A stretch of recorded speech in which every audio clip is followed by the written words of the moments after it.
So I've been playing Project Diva as like a franchise since like 2015-ish, but it's only recently that I got Project Diva Future Tone specifically, and it has like a whole bunch of songs. I've been playing it like a whole lot because of that, like a whole lot. Like I've been really playing it. And because there's so many songs in the game, I was thinking, well, I mean, you know, might as well get a little silly, you know, make a little ranking. And we're back here with ranking stuff, you know? I did a Project Sekai one, and here I am with the Project Diva one, which is kind of backwards when you think about it, but I don't really have any justification for that. I'm sorry. Because Future Tone's like an assimilation of most of the music videos from the other Project Diva franchises, I felt like ranking the music videos for like what's in Future Tone all in one place. Oh yeah, I should probably mention too, for Project Diva X, I did another like separate tier list of that because there's none of that in Future Tone. X and Future Tone were like completely separate. And so here are my thoughts on the Project Diva X music videos, here's my ranking. Most of them are neat. It's just, like, the fact that they're all stage-based, I guess, kind of bothers me a little. It's kind of fun, like, actually playing the game because you get to, like, swap the stages out. So, like, there is, like, merit to be had there, and I guess it's, like, cool that it's, like, in its own little separate game, but, it is kind of a shame, you know, missing out on the more, like, abstract music videos instead of just, like, being on a stage all the time. But it's fine. I mean, we have these, yeah? These ones are kind of like, these ones are neat, these ones are cool, and there's the medleys. And then these ones I like, and there's a whole lot up here. I don't have much to say about these because they're like stage based. There's not much to say besides like, oh yeah, the choreography for this one and this one and this one are amazing. I like the choreography of this one too. I like the stage effects for this one a lot. This one has really cool sort of like ambience to it. This one's really cute and all the ninja stuff going on is cool. This one has really cool stage effects as well. Like all that kind of thing, right? I like start to repeat myself because it's like all the same kind of video. So you get the gist, right? Also, I want to mention Project Mirai's music videos because half of those fuckers did not make it to Future Tone. Half of them were brought over, half of them weren't. And so I made a little tier list here. These ones are already in Future Tone, so I already will be talking about them when I talk about the big chunky tier list. Clover Club has the same choreography, but it has a completely different stage outfit and Kaito like mixing in the background in Project Mirai, and I think that's adorable. These ones have different music videos in Future Tone, and so these Project Mirai music videos you'll see in Project Mirai are like totally different even though the song's the same. And with Kokoro and Deep Sea Girl, I think that their Project Mirai music videos, I probably prefer them more, but like I'll talk about them when I get there. And then we have not in Future Tone, these ones just aren't in fucking Future Tone, and I think we are robbed. And I know, right, that there's 1-2 Fan Club, Invisible, Matryoshka, and Happy Synthesizer, which involve Gumi, therefore couldn't have been in Project Diva anyways. I know, I get it. The fact that Reverse Rainbow was not in Future Tone is actually a robbery. This could have easily been brought over, and I think that a lot of people know it for this adorable little part where she like kisses Rin on the cheek like this. That shit's adorable. Why? Why were we robbed? I just want to know. Daughter of Evil and Servant of Evil, I mean, I kind of understand a little bit with like the paper cutout setup. It probably would have been difficult, but it is very funny to like kind of mention to someone. It's like, oh, like no Mothi songs made it in Project Diva, and then you could be like, guess what?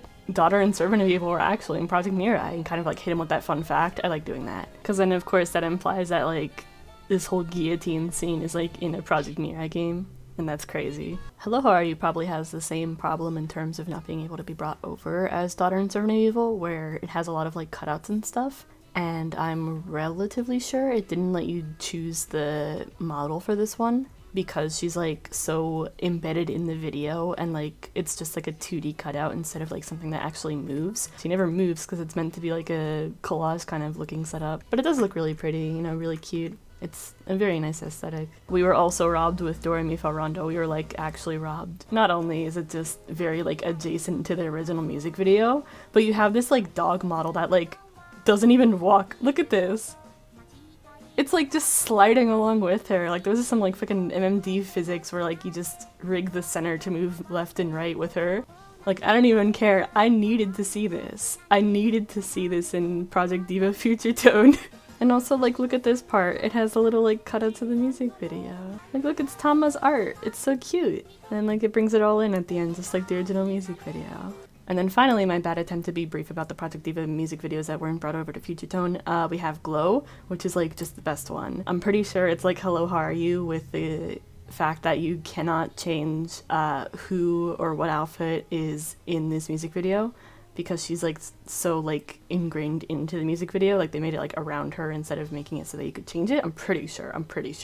I haven't played Project Mirai for like years, so you have to like take that with a grain of salt. But this shit's beautiful. You cannot tell me this shit's not beautiful. I understand why it wasn't brought over. I guess in theory it would have taken like a lot more effort to like redo all of this. So this one's like very much a hidden gem that only Project Mirai players would know of, I guess. But you know, around these parts, we do the opposite of gatekeeping. You know, if there's a hidden gem, I'll reveal it. And this shit's awesome, and you should all watch this Project Mirai music video. It's very fucking beautiful. So like there's a lot I'm saying in this intro. It's kind of rambly and stuff, but don't worry, it's all timestamped, you know. If you want to just listen to me, then you're gonna listen to me. Daijoubu. But yeah, I do want to mention, right, that like this ranking is very loose, and I'm very bad at picking favorites, like really bad. And so like with like a lot of these like Project Diva music videos, right, there's ones where it's like, oh, this one's like a really nice like edit mode music video, but this one's like a really cool whatchamacallit, and this one has like the chance time effect thing that like boosts it a lot, but this one has a really cool stage, and this one has a really cool dance. Oh, but this one has like a really cool like this, that, and the other. There's so many factors. Like even the fact that I made this like tier list in advance before recording this, there's still like a lot of things I'm like looking at and I'm like, well, this could probably be here instead. This could probably be further up or down. I'm very indecisive. I'm sorry. So like it's a very, very loose ranking. Grain of salt. Take everything with a grain of salt. Okay. For some reason in the Project Sekai tier list video, I talked about the finished tier lists from like top to bottom, which is kind of weird because like whenever you see ranking things, it should be like oh, here's 10th place, here's 9th place, you know, like going bottom to top. So I'm gonna do that this time, right? Gotta build anticipation. So at the bottom, I'm only talking about the Future Tone music videos that have 3D models, and even in case like World and Umbrella where it like incorporates both, that still counts. But with these ones, they're entirely in 2D. And they don't count. And also I said Future Tone, but there's gonna be some Mega Mix ones in here just because that's how the tier list made it. But yeah, the 2D music videos don't count for what I'm ranking. They're like a whole different thing, right? They're like illustrated and all that. I'm only talking about the ones with the 3D models. And so at the bottom we have where I don't particularly have many thoughts on these music videos as a whole. Like they kind of just do what they're there for. I don't think many of them are like offensively bad. Actually, I don't like Breakdown, actually. I think it might be my least favorite. I mean, like, I'm trying to rank only the music videos, right? But, like, in this case, the song itself also kind of creeps me out. And so having to play this, I'm just kind of like, oh, I can't get, like, a handle of, like, this rhythm. And the music video sucks. And the song creeps me out. This part. Do you want to start a music video like this? Do you want to, like, see this when you first start watching a music video? Is this flattering? I'm sorry, I don't like it. It's down here now. But besides this, there's not many that I don't like that much. And also, we're starting to see a problem because whoever made this tier list made the somewhat understandable decision, but also very frustrating one, of making the thumbnails for the songs just like the thumbnail of what it displays as on the song menus, which makes sense in theory, except for some fucking reason Future Tone uses the album covers, I'm pretty sure. For some cases, I guess they just don't have like an illustration for the song at all, because a lot of them use this default Miku, and that really helps when I'm trying to rank things, you know? Like, oh, you know, this one's kind of a good music video, but this one's like kind of mid. Like, they're the same picture, you know what I mean? And so I had to make like a dumb little thing in MS Paint to sort of like keep it straight in my head. I just like marked off which songs are with which like of the matching pictures, and like color coded it at the end to say like which one's in which tier. So it's like there's like 7 of them here, and then you see there's like 7 of these blue ones, right? And so it's like that with these ones too. These like blue ones because it's like in the A one because it's color coded. And again, it's ranking the music videos, and so it's not my thoughts on like the song itself, it's just my thought on like the accompanying music video in Project Diva. And so there's some where like, oh, this song's really catchy, Jiguma Sequencer, or like Sayonara Goodbye is really catchy, I like it. Step Forward's kind of neat. This song, I love playing this chart, One-Sided Love Samba. Yeah, on Extreme I got it perfect on it, and on Extra Extreme that is not possible. but it's very fun to play. But the video itself is kind of just like Miku just in different places, I guess. And so because of that, it's like down here, even though I really like the song and like playing the chart. I think my only thoughts on like specific music videos from here, this Butterfly on Your Right Shoulder, not the 39 Giving Day edition or whatever it's called, but the Len version that's in the game, and Night of Light. I hate playing either of these. Not because the song's bad or anything, but because their music videos are fucking blinding. Okay, I'm sorry in advance if you're like bad with bright lights. I'm bad with bright lights too. It's one of those things where he's like in front of the light, and so then anytime he like moves slightly, the light shows, and I hate that kind of thing like in real life. It hurts my eyes, and like especially trying to like play this chart and then like this light behind him is like moving around in every which way because of the camera panning. It's so difficult to focus. I got a perfect on it on Extreme, but like at what cost, you know what I mean? And then this fucker Night of Light, you can calm down at the lens flares. I get that he's the Night of Light, but like, I think there's a limit. I really do think there's a limit. Do not play this song in a dark room.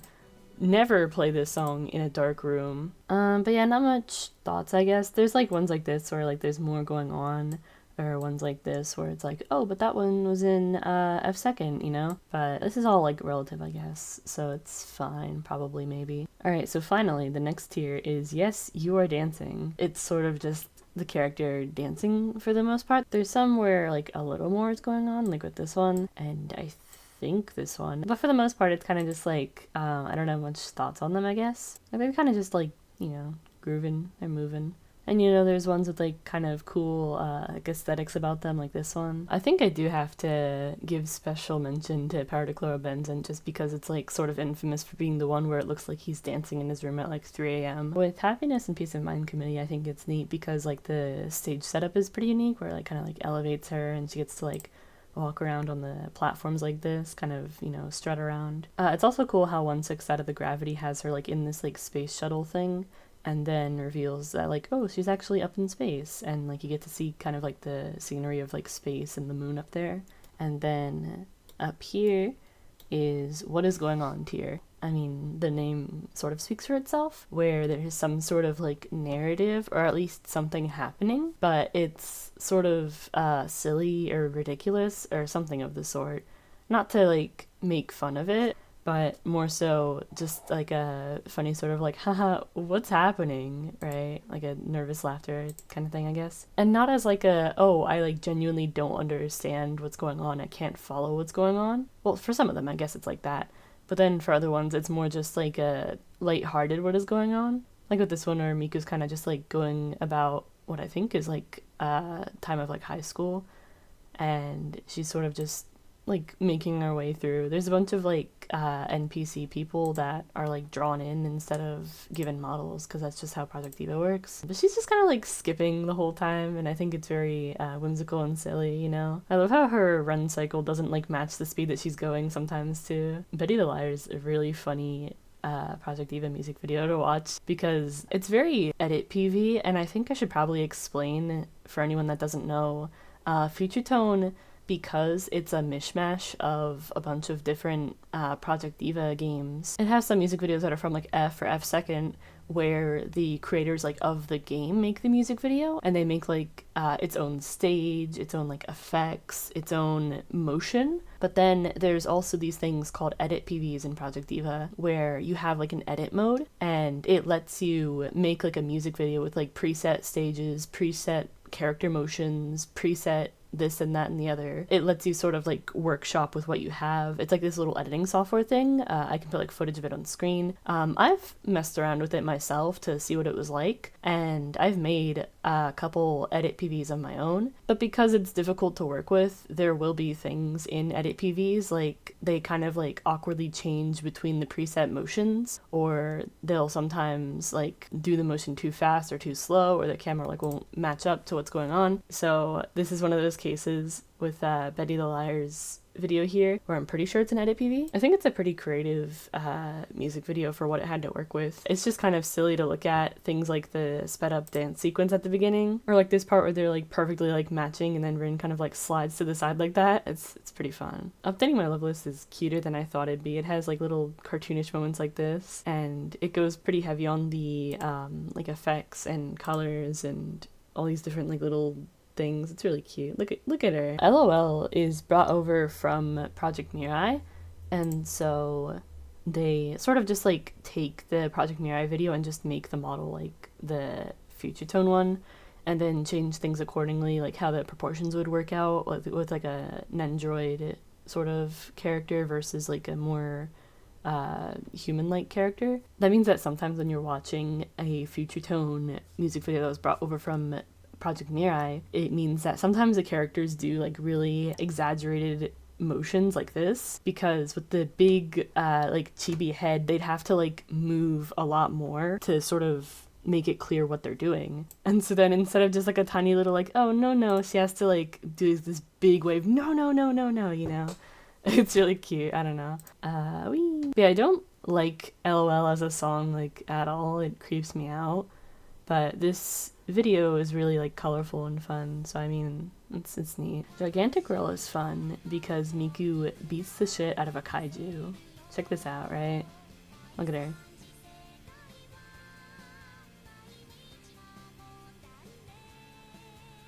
Do with that what you will.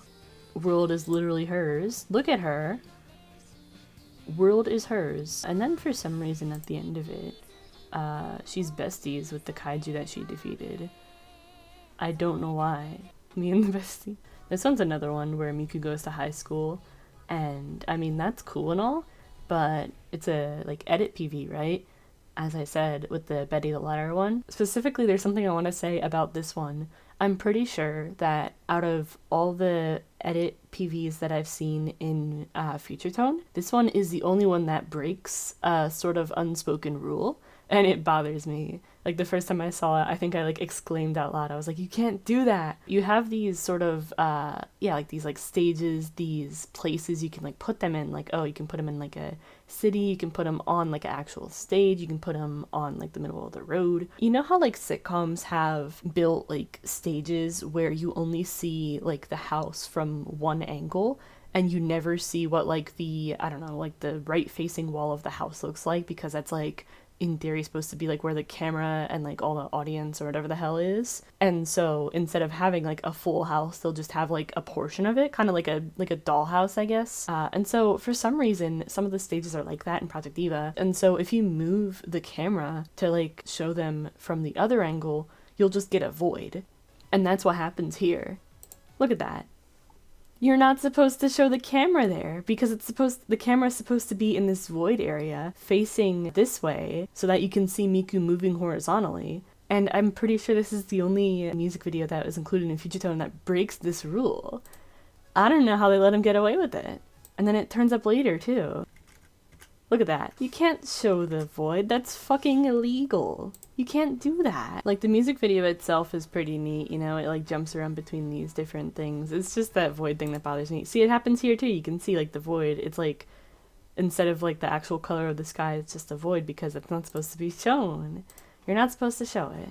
But yeah, most of it is neat. I don't hate it or anything. I just think the void detail is really funny as, like, a fun fact. Hibana's here, even though it's technically from Mega Mix, and I haven't actually like played it. But I don't know what's going on in this music video. There's some kind of explosion or something happening. She is on the run. I don't know if it's just like a world-ending thing or whatever the hell, but then it's one of those things where it like intercuts between like the action and her like on the stage. The first time I played Grumpy Waltz, I started missing a whole lot of notes because of this part that happens, where this like cardboard dog starts chasing her, especially because she starts chasing it back, and like all this like these little scenarios and stuff are playing out, and it's in that sort of way where it like demands your attention. And so it took me a long while to get perfect on extreme because of this. So not only does this goofy animation happen, but when you least expect it, the fucking dogs turn up again, and there's like a whole lot of them, and she just gets chased again. Like, I would fail this song so many times. Look at this. This one's kind of just neat. I think everyone probably knows it for this one part right here. This part. And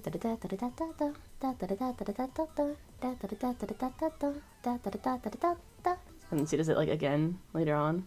Yeah, you see it's like the most replayed part. Look at her. She's having a good time. But yeah, it's pretty cute. She's like in space. This one's pretty neat for how it does like this manga panel type style. I think it's also funny because this interlude part, they actually like put the lyrics for the second like verse and such here. Like the part where he buys her the rainbow quartz and all that. And so I feel like it like kind of goes out to like that one person that like loops the parts of the Project Diva videos to make it the full song. How did we get here? Why? I can't complain much. I mean, I like Luca. Glasses are neat. I mean, I wear glasses. This is what you should not do with glasses. There's sometimes where I like have played these songs so much, or I've played the game so much that I know random little fun facts. Like if you try to put glasses on a character with this song, it'll just change them anyways because the video necessitates them wearing a bunch of different glasses. Like just little snippets like that. Fun facts.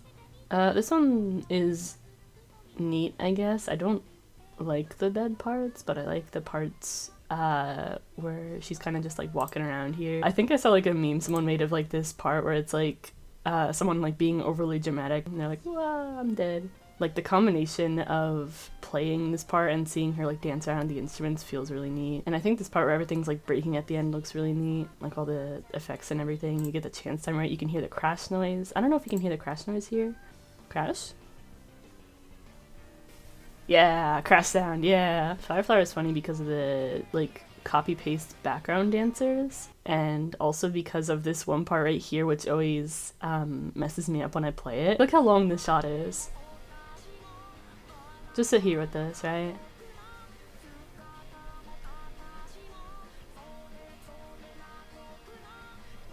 It's a little too long of a shot.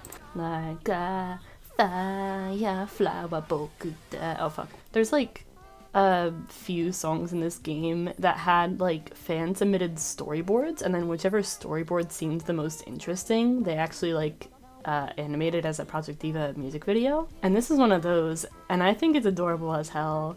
She is just living her best life out on this farm. Me and my absolutely unbridled whimsy. You hate to see it. What I really think is funny about this Project Diva music video is that I feel like that sort of like unnecessary conflict where it's like, oh, what do we do with their what do we do with their runtime here? They can't just get along for the entire music video. They have to fight. Like someone said that when making this. And so for like no reason they're just like, oh, I hate you. No, fuck off. I'm leaving. Kind of thing. And then like a whole like aftermath happens. And like I respect the storytelling and all that. I mean, it's cute, but like the song itself doesn't have any kind of like conflict in the lyrics. It's literally just like, yep, we're together and we're awesome and things go well. Like I think it's cute, you know, the resolution's cute. And it's just like, oh, are you okay? Yeah, I'm good, kind of thing. It's cute. But like, why fight? America Core. Do you like America? USA, baby. Went to 7-Eleven, so America Core. Bought a hot dog and hamburger. Yeehaw. Congratulations. You are great. You are handsome. You are sexy. You are sexy. You are sexy. Congratulations. Congratulations. A handsome boy. It's great. I love this part at the end. White Dove is really fun, and it's also one that I can throw another random Project Diva fun fact at, where because this video was from an older game, you can see Rin and Len in the older Project Diva models. Apparently they didn't swap them out for the Future Tone models. She's just going, you know. Den den den den den setsuno. Den den den den den setsuno. Den den den den den setsuno. Good song. Doppelganger is kind of a funny case. It's one of those things where like I played it way back when, before like I knew much Japanese, and I was like, oh, this seems neat. And then I actually learned the lyrics, and it's just like, I'm always living in someone's shadow, no one will ever notice me, kind of thing. And it ends with saying, like, if the sun rises one day and completely wipes me out, that'll be fine, yay. And then, like, instead of, like, the lyrics of, like, no one notices me, kind of thing, it all turns out good in the end. High five and all. And then the copium goes crazy, I don't know what to say. Torinoko City is funny because it also kind of, like, does its own thing. She just goes off the edge of a cliff.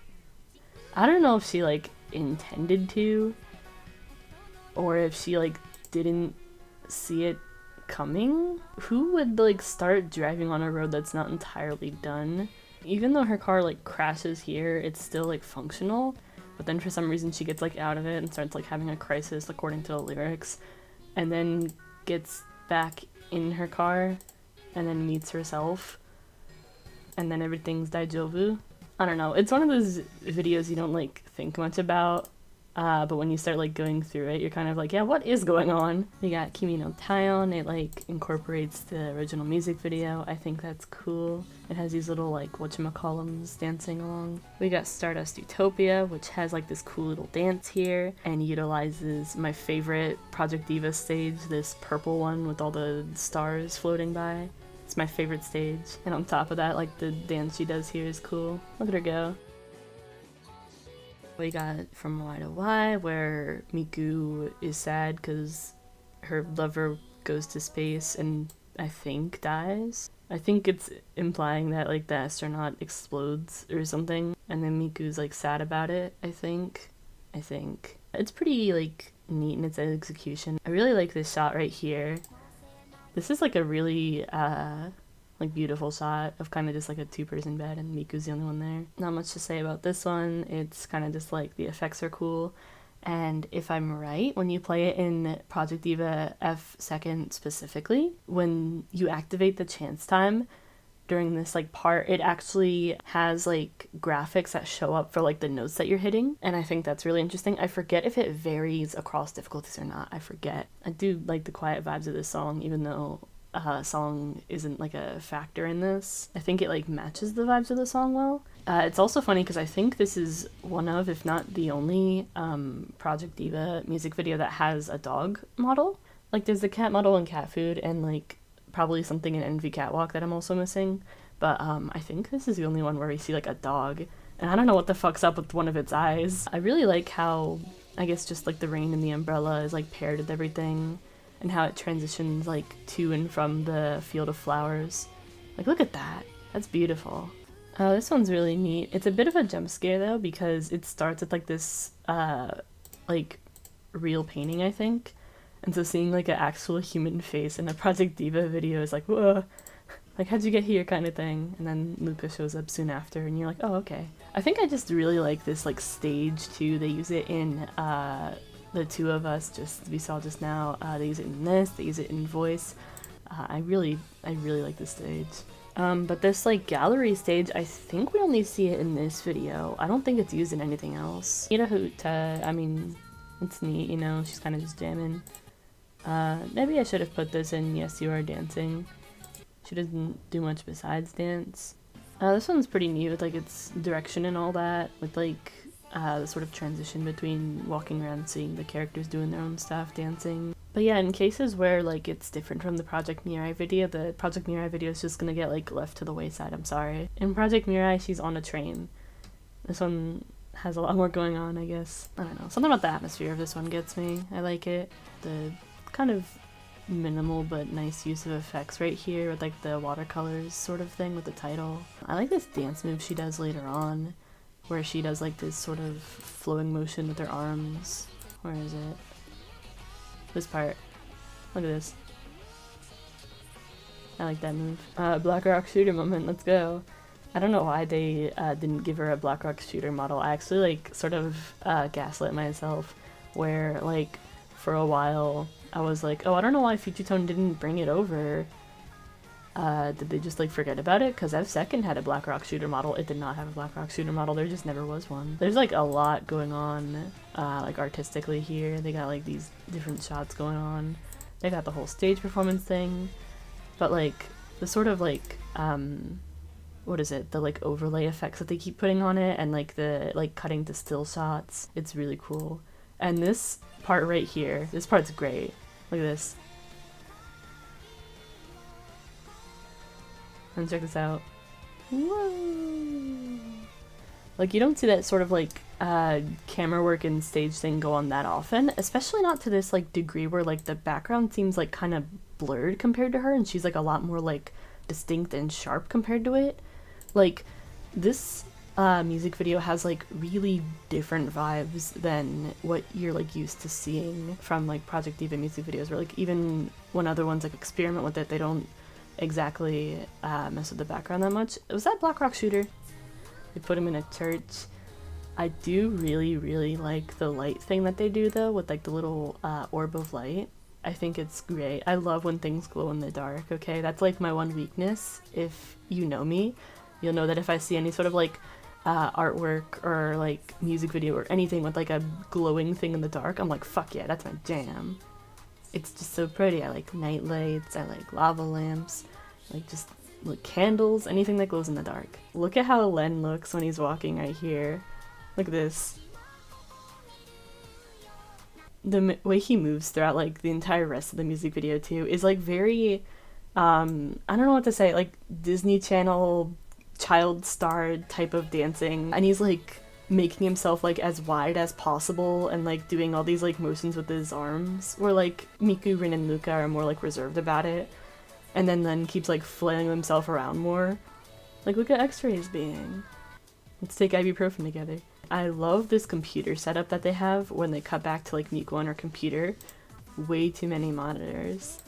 And like, look, again, glowing things in the dark. That's a cool shot. Also, she has like a figure of herself, and I think that's hilarious. Oh, this part's also like super adorable, where she's like doing all these different inputs and then like points like, go, do it, and then it like does the dance. I think it's adorable. But yeah, I like the inner cutting of like her dancing and her kind of just like controlling herself in the game, I think. I like these kind of like cute motivational type songs. I think they're adorable. Like, her tuning's really cute, and the way she's like running on like the keyboard thing, she's like floating around.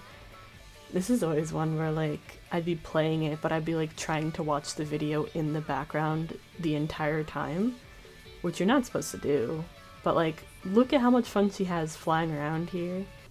Like, look, she's like, can you hear like this sound kind of thing, and like, look at all those effects. It's so beautiful. Look at that. And then look, she like fucking manifests, right? And she's like, gambare! And then it motivates Miku to actually like go out and get out there. I think it's fucking adorable. Like, run! And then like the cubes follow her if you get the chance time right.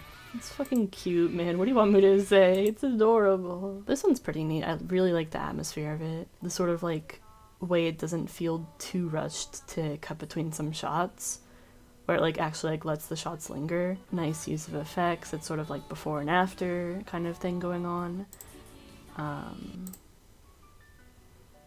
Like, it really lets you like sit with some of these shots. I really love it. This one probably should have gone in Yes You Are Dancing, but shut up, I make the rules. I think this one's neat because it was carried from Project Mirai, and she's like dancing on this like sort of big stage, but the stage like changes.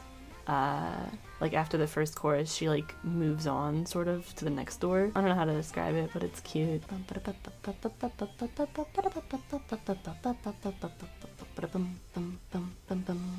I like the dedication to the aesthetic. I like this part where she's sort of just floating around like in a zero gravity space. I think that might be my favorite part. I like this one a lot. She's like sort of stood up on what was supposed to be a Christmas date, and she's like all by herself, and so she's sort of like singing like Stay With Me. I'm not sure if the original song was supposed to be in the context of being stood up on a Christmas date, but it sort of has like a Christmas sound going on, and it does have sort of like a we were supposed to be together type thing going on in some of its lyrics, so I wouldn't be surprised if that's like what the story was actually supposed to be. Again, I like when things glow in the dark. When things glow in the dark, it makes my neurons activate. And so seeing all these Christmas lights, very pretty, okay? Anytime a holiday rolls around, like Christmas or Halloween, where like people put lights up like this, it's over. It's over. I'm just staring at them like forever. And then I really like this part too, where like she's sort of sort of like idle by herself, like with not much to do. And then she's sort of like re-inspired by the fact that it's like snowing suddenly. Like, oh, I see the beauty of the season even if things didn't go right type of thing. And then if you get the chance time right, Santa's up in the sky. Yeah, there he is. 1925 was carried over from Project Mirai. It's very cute. But it's also that case, again, where I said how with Project Mirai, when it's brought over, because in Project Mirai they have like Nendoroid proportions, that means that the characters do like these big exaggerated motions sometimes. And I think this might be one of the funniest examples, where she like shakes her head like a whole lot instead of just a little bit. I like the dance she does a lot, especially this part. I love that part of the dance. Meteor's really great. It sort of like Black Rock's shouldve, where it like messes around with like 2D assets and sort of like puts on like a lot of effects. She's in this very like storybook looking kind of setting, and she sort of like fits in despite being a 3D model, you know? Look at how beautiful that is, right? Like the sort of blue and purples, and like Miku kind of looks like really like naturally integrated in there. I don't think this stage is used for any other Project Diva video, I don't think. It's a very pretty stage. It has like this whole mirror thing going on, and the mirror has like a sort of neat effect to it too. And then in this part, they sort of like slowly zoom into it and then use that to transition to her being on the stage for the rest of it. I love this zoom out right here. Like, that's a cool zoom out. I don't have much to say about nostalgic. I've seen this video in Project Diva before I even knew what the word nostalgic was, and so I always misspell the damn word because this song puts like an extra letter in and makes it nostalgic instead of nostalgic. You know, like I think the water is really cool, I think the lighting's really cool. It's a little tough to focus. So yet again, we're at the fun fact corner. I haven't explained chance times properly, and I'm not sure how many people watching this actually like know or like have like played Project Diva enough to know. In Project Diva's F and F second, there's this thing called chance time, which is about like 2/3 of the way through the song, where it gives you like this sort of like widescreen setup, and you have to like get most of the notes right, and then you have like the star, and if you flick it with the joystick, then it sort of like changes how the video turns out. There's like compilation videos on YouTube of the F and F second chance time differences. Sometimes it changes like a tiny little detail, sometimes it adds like extra sound effects or just general effects, but I think with nostalgic it's really funny because if you get the chance time right, you'll see that for like each guitar riff it like zooms into like Mako, but it doesn't zoom into her face. All I'm gonna say is that she has a little bit too much trust in that belt buckle. I would not trust that much. Kokoro's another one that was different in Project Mirai. I forget how the Project Mirai one completely did it. I know it was like more story-based, where like had a like sort of drawing of like the scientist and she was like walking around more. But I think this one where she's kind of just like there in this like abandoned lab looking place where like you see these like broken wires everywhere, I think it's pretty neat. It's not, you know, like especially groundbreaking, but like the gestures that she does are very, you know, like graceful. For some Future Tone videos, they don't leave the chance time effects that were in the songs they brought from F or F second in. And so with this, when you get the chance time right in F second, she's supposed to be holding like a glowing orb thing that's supposed to be like representative of her heart. So in like with this, it looks kind of empty because it's what's supposed to happen if you don't get the chance time right. And so it looks kind of awkward where like she's like doing this sort of like miming gesture at nothing. So then we got cool choreography / stage effects, where, I mean, it's all in the name. The thing that like sticks out to me most about these ones is like their either choreography or stage effects. Catch the Wave is pretty neat. Again, I did not play Mega Mix, and so like I have not played this song. I'm not one for this song, but yeah, it's cute. It's cute. I think the most I have to say about Change Me is that I like the dance she does at the chorus where she's like walking up to the camera. Yeah, this part.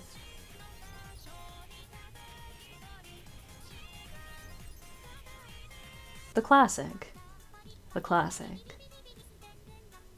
The classic. If you're not like in your seat doing this dance, I don't know what to tell you. What more could you ask for? She's just having a good time. So I don't know if you've like caught on to like a pattern by now, but like there's like stars and like things glowing in the dark going on here. So like you know. I don't know what's they're glowing in the dark. I like when things glow in the dark. This fucking choreography is a classic. Look at her. I. 1, 2, hop, hop, oh, and spin and nagareru. And like, look at the way she like struts here. Look at that.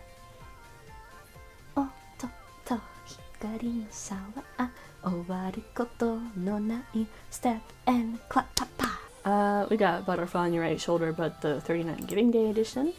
This is like kind of people's like go-to for like a video for Butterfly on Your Right Shoulder. It's kind of like that for some old Vocaloid songs where like some of them have like a still picture instead of a music video, and then people will like default to watching like this as like a music video form of it, and I think that's cool. I like the dance. Look at this.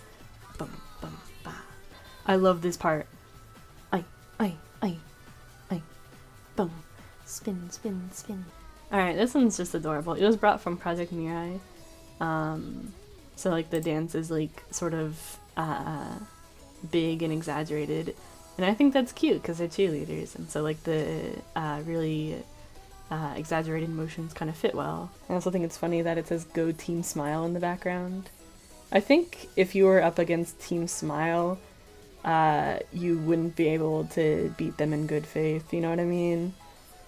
Like, what are you gonna do once you beat Team Smile?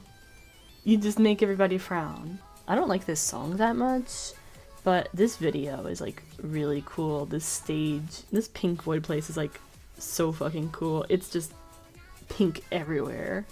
This video, for the most part, is like pink or pink adjacent everywhere. Just fucking everywhere. And I think that's cool, except for this part. This part's blue, but it's mostly pink. Whoever made this stage like went the extra mile, where like you could really tell they like this song. Like there's just the giraffe, there's the stop sign, there's the drink, there's the desk, there's the fish swimming around. There's like all the little things that are like in the original music video. So like not only is there that, but like the dance is fucking adorable. Like look at this. Look at these little kicks. Tell me that's not like the cutest shit you ever saw. Or like look at this part right here. Look at that. Like I feel like if you were to like dance this, you'd like feel like 10 times cuter after dancing to it, you know what I mean? If you get the chance time right, it gets even cuter and you get these like little effects here. Aga Aga Again is so very cool. I love its like DJ stage where she's like on the record. And not only that, but again, the dance is cute. Look at her go. I think it's like a dance that like sort of makes you happy to watch it, you know? This one's pretty cool. I like how red it is. And I like the sort of gradual way Meiko like walks down the stairs. And then the music like picks up and it's sort of like, okay, let's like actually go to this like other part of the stage and they like run to it. This shot. That shot's the best one in the music video.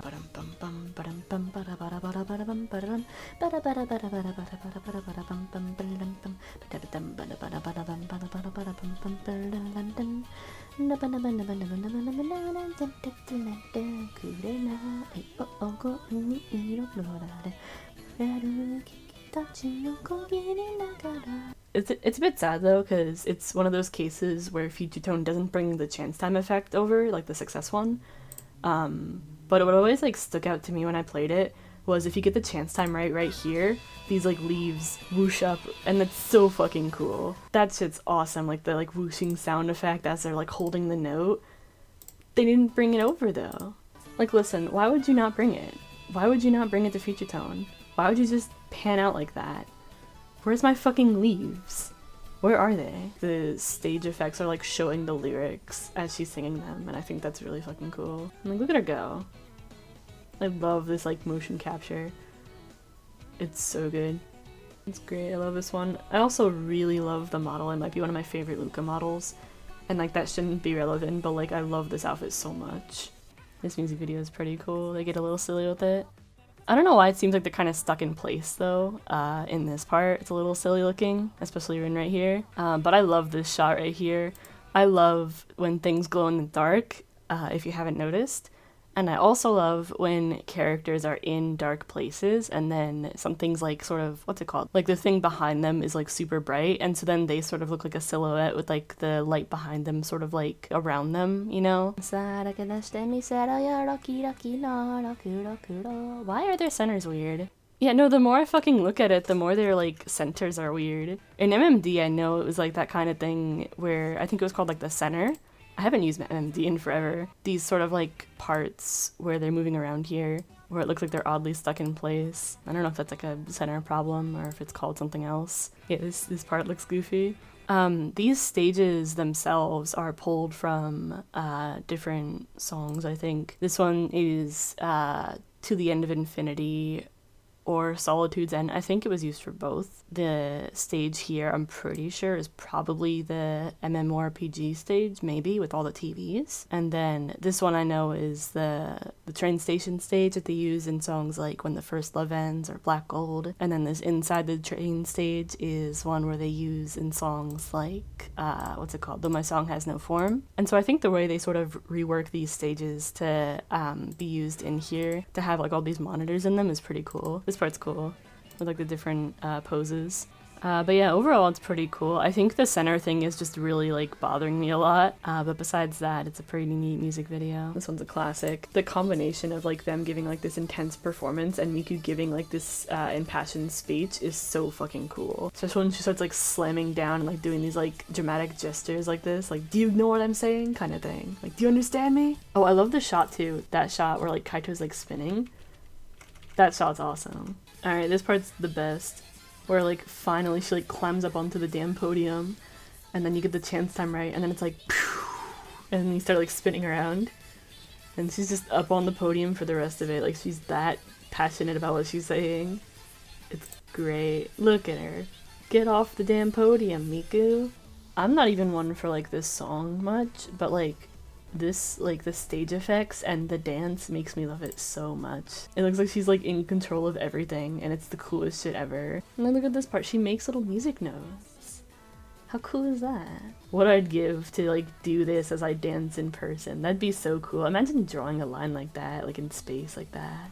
Die is a really funny song because 90% of it is in English, but it very much has like the flavor of like English covers like a decade ago, where there wasn't any attention given to like how the syllables should be emphasized, and so you just had like long strings of words being said. I think like really old like anime dubs would do that too, where the characters would just like talk and talk and talk.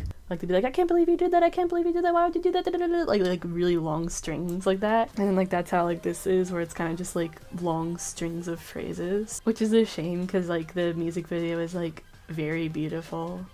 This stage, like the necklace, matching it with this Luca model specifically, the like effects that like happen because of it, this like rainbow thing that sort of like envelops her. It's sort of like a cherry offer thing where it's like really cool music video, silly lyrics, I guess. I love videos or like animations where people are like floating too. That's like another thing I really like. So I think this is really neat. Actual classic. I'll watch the MMD music video of this if I'm like watching this on YouTube, but if I'm like playing the game, I very much like this video as well. It's very cute. You got all the little Mikus like dancing with her, and the choreography is really cute too. Like look at her. Like this kind of like scolding gesture, like, what do you mean kind of thing. It's also really cute because I think the little Hatsune Mikus are like supposed to like have her exact motion. And like this one over here like matches it to a T, but the other ones are like put more like off sync to make it look like they're doing their own little dances. Yeah, this part. Look at her down here. That's hilarious.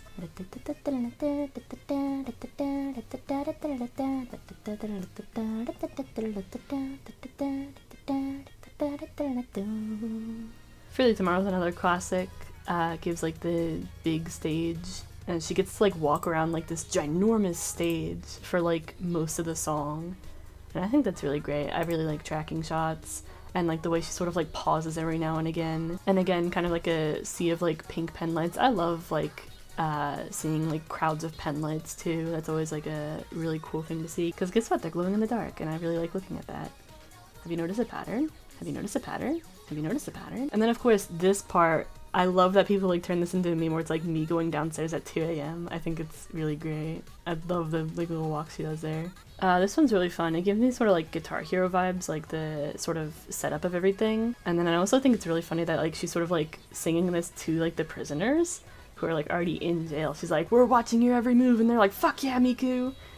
And it's like one of those like songs like Happiness, a Peace of Mind Committee where it's like Miku's like singing these like really like fucked up lyrics about like the situation that should not be existing. But because it's Miku, you're kind of just like, yeah, Miku, you tell him, you know? I really like these like sudden zooms they do here. I think they're really great.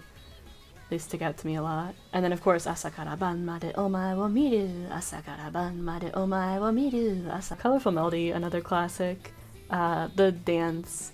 I think a lot of people have like performed this at like anime conventions, I'm pretty sure. Like these outfits were like the thing like a decade ago. And this choreography is like very like simple-ish and very cute, only needs 2 people. And so I'm pretty sure this is like a pretty popular dance to do, from what I remember. And it's deserved. I think it's adorable. Moso's sketch is great, even if its chart is really difficult to play on extreme and extra extreme. And then of course the stage is sort of like changing and morphing behind her, and she's like very unbothered by it. Look at that. That's really cool. Alright, this one's classic. This dance is great. It's such a fitting dance. And then look at this part. Yoink. Please observe how it looks in the F2 video. She creates a whole field of flowers with her magic cane and then a heart on top of that. That's so adorable. And then you just got this where she doesn't do any of that. They cheated us. They cheated us with this. I don't know what to say about this one. This one's just fucking cute, man. She's just doing a silly little dance. She's like minuscule on like this little garden thing, this little setup. I think she's on like a mushroom. Miku, Miku, Miku, Miku, Miku. It's a cute little dance. I always like mimic it when I like play the chart. I literally like sway left and right as if I'm like dancing with her. I think everyone should mimic this dance when they play this chart. I think that should be like a requirement. Alright, so like with this one, there's like the very obvious elephant in the room that everyone probably knows the Project Diva F2 one more than this one in terms of music videos, but I don't like the Project Diva F2 one. The whole song is about them dancing together, and I know that that's the resolution of the song, but just like the Gemini Project Diva music video, it does that thing where it's like, oh, they must fight first kind of thing, and it's like, why fight? They've always been in unity. For the entire song. The entire song is about the unity. And so I hate the fact that it's like, oh, they have a dance-off. Like, it's fun to meme about, but like, I like this one better just in the fact that like they're just dancing together in unison the whole damn time. And it's fun to see them like go across these like different stages too, to be like, oh, this is the Saihata stage. Oh, this is the Meltdown stage. And then this is the Intense Voice of Hatsune Miku stage. And then this is the Two-Faced Lover stage. Like, just jumping around like that, it's really fun. This one's great. I love it. I love the model a whole lot. The red swirly eyes. The stage. Like, look at that. Taxi. I'm not sure if it's a reworked version of the Tell Your World dome or if I'm just being crazy. But either way, it's cute. And look at this fucking dance, man. Look at this. Look how silly she is. 現実と理想の中学点君がいた初めまして地球人さすぐ行かないんだね I love her little dance, it's so silly. This part at the very end, watch this. Watch this. It's so cute. K-pop industry is cute. I hadn't heard this song before playing Future Tone. But the music video did like a really good job at selling it with like a bunch of these just silly little scenarios she's in. Like, look at this. And then there's like this whole interlude where she like, I don't know, she's just kind of going. Look at them in this little city thing. And then look at like those little whatchamacallums, the little drawings in the traffic lights. Look at these traffic lights. It's Luca, Rin, Miku, Meiko, Len, Kaito. Look at these little drawings. They look like the, I don't know if it's the same artist that does like the like Alice in Musicland and stuff, but it looks a little different.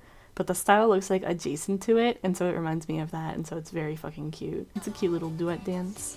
Look at them. Oh, also I love this part a lot. Look at Rin. It's adorable. Knife is an interesting case because I think I finally get to talk about how Futuretone has such different graphics compared to F2nd and such. And yes, F2nd has like different graphics from the earlier games. They're always like changing. But Futuretone versus the other games is such a different change in the graphics that there's some cases like with Knife where the lighting is completely different. You'll see in F2nd here that the moon's like very bright and the clouds sort of look very like vibrantly blue. And you can like sort of see like the scenery and such as a result. Even though it's supposed to be like a dark night, it's still kind of like brightened enough that you can see everything going on. But then you have Knife in Futuretone where everything's sort of dark. I guess it's like closer to the experience of being out on this like sort of super dark night, and the moon makes the clouds sort of like grayish instead of the vibrant blue, and so you cannot see much of what's going on in the background if your screen is dim. Like look at these shots right here, you can barely see that or that. You can only see like what's like kind of directly around the moon in the background, and again it probably looks closer to how it would in real life on a dark night. But then you have shots like this one coming up here where it looks like she's just in a void. And that's sort of funny. And then you have parts like this right here where the clouds cover up the moon and it almost gets too dark to see anything. But those are lighting differences, you know. I'm here to talk about the music video as a whole. The music video is very neat, you know, has all this like interpretive dancing going on between these three parties. I very much like the choreography for this. And then the fact that the swords that they hold are illuminated to look more like lightsabers, if anything, is pretty funny. And then of course, just like this whole battle thing they have going on is neat too. I don't know, it's pretty cool. I like it. Alright, so with Clover Club, I get to say again that the Project Mirai video has the exact same choreography as this, but we were robbed of Kaito in this version. I think it would have been really funny to have Kaito like hanging out in the background somewhere, mixing the drink. It's not a need though, it's more of a want, and so I don't really mind it too much. Choreography's so good, they had to bring it over to 2 games. I mean, what can I say, right? And like this part at the chorus, I have to like imitate it in my seat every time. She makes a little like clover with her hand, you know, what more could you ask for? Clover, plant the beautiful love. Tell me this isn't the cutest shit ever. Tell me this isn't the cutest shit ever. Also, like, this is one of my favorite Vocaloid songs ever. I'm gonna out myself, okay? Neko mimi sugata ga niau kimi no yoko ga o a kura kura suru. Tatoeba hikakaku teki na koto mo shinjite shimau. It's fucking cute, man. It's adorable. Look at it's fucking cute, man. It's cute. I kind of don't know what you want from me, actually. Like, not only is it just, like, very cute in its own right, but, like, it just brings me back to, like, early 2010s anime fandom of just being like, oh my god, like, learning what Vocaloid is for the first time. So it, like, has, like, a whole nostalgic factor, too. So it, like, might make me a little biased, but, like, this is a good choreography. It's a good stage. Acute is in the same camp as Knife, where I think it's a very well done interpretive 3-person dance, but this time it's on a sort of church-looking stage. And guess what? It's a triangle, and like, I didn't pay enough attention in math class to remember if those are acute angles or not. I think they're acute angles. I think the triangle has acute angles, because like right angle is like 90 degrees and obtuse is like more than 90, so acute would be less than 90, and so I'm pretty sure this triangle is made of acute angles. And so I mean, like, laugh, funny pun. I don't know why the song's called Acute though, if I'm gonna be honest. I don't think anything going on here is cute per se. It's dramatic. I don't think it's a very cute song.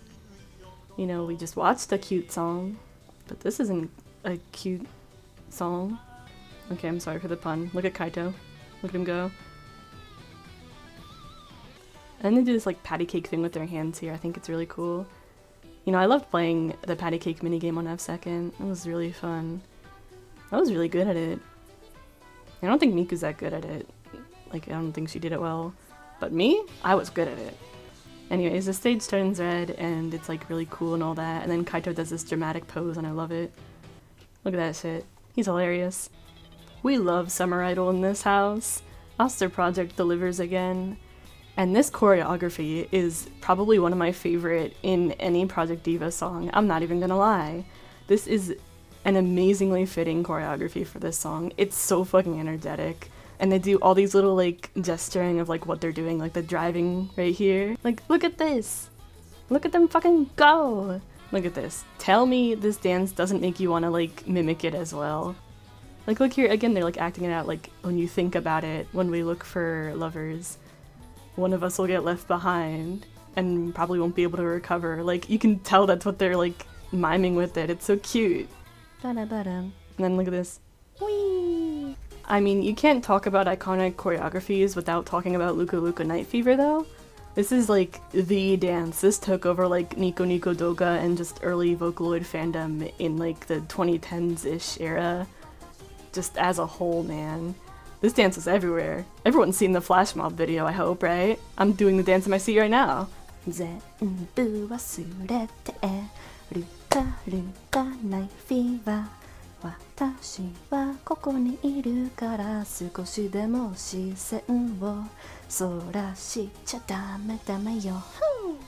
Oh, but I do have to bring up again that F2nd had a really cool chance time that they didn't bring over to Future Tone.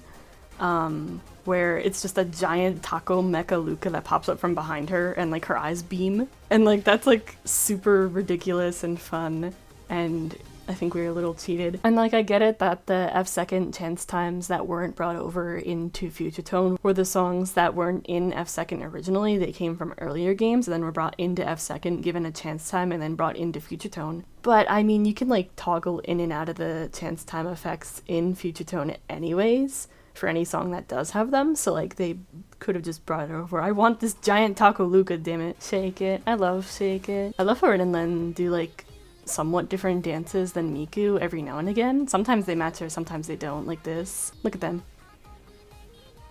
That's goofy. I know they're like supposed to mimic like getting in like a vehicle type dance move, but like the shaky legs is always so funny to me. Oh, and then this part where Rin and Len's platforms like descend so they can sing their little solos. I love it. Look at them. Oh, also Rin has the best Shake It outfit. I'm not taking any criticism. And speaking of things I'm not taking criticism on, I'm also not taking criticism on the fact that I think their Shake It outfits are kind of cool, actually. I like the mess of colors. This is coming from like me, who's like sort of been known to hate the Miku urban pop model, but that one's like a mess of colors when I don't think it should have been. But with this one, like there's a rainbow stage, and so I think like just having colors all over their outfits is neat. I think Rin's is the best though. You know, go tell the press that I think that the Shake It outfits are cool but also hate Miku urban pop. I'm a living anomaly, what can I say? But yeah, this dance is great. I love this dance. Thank you.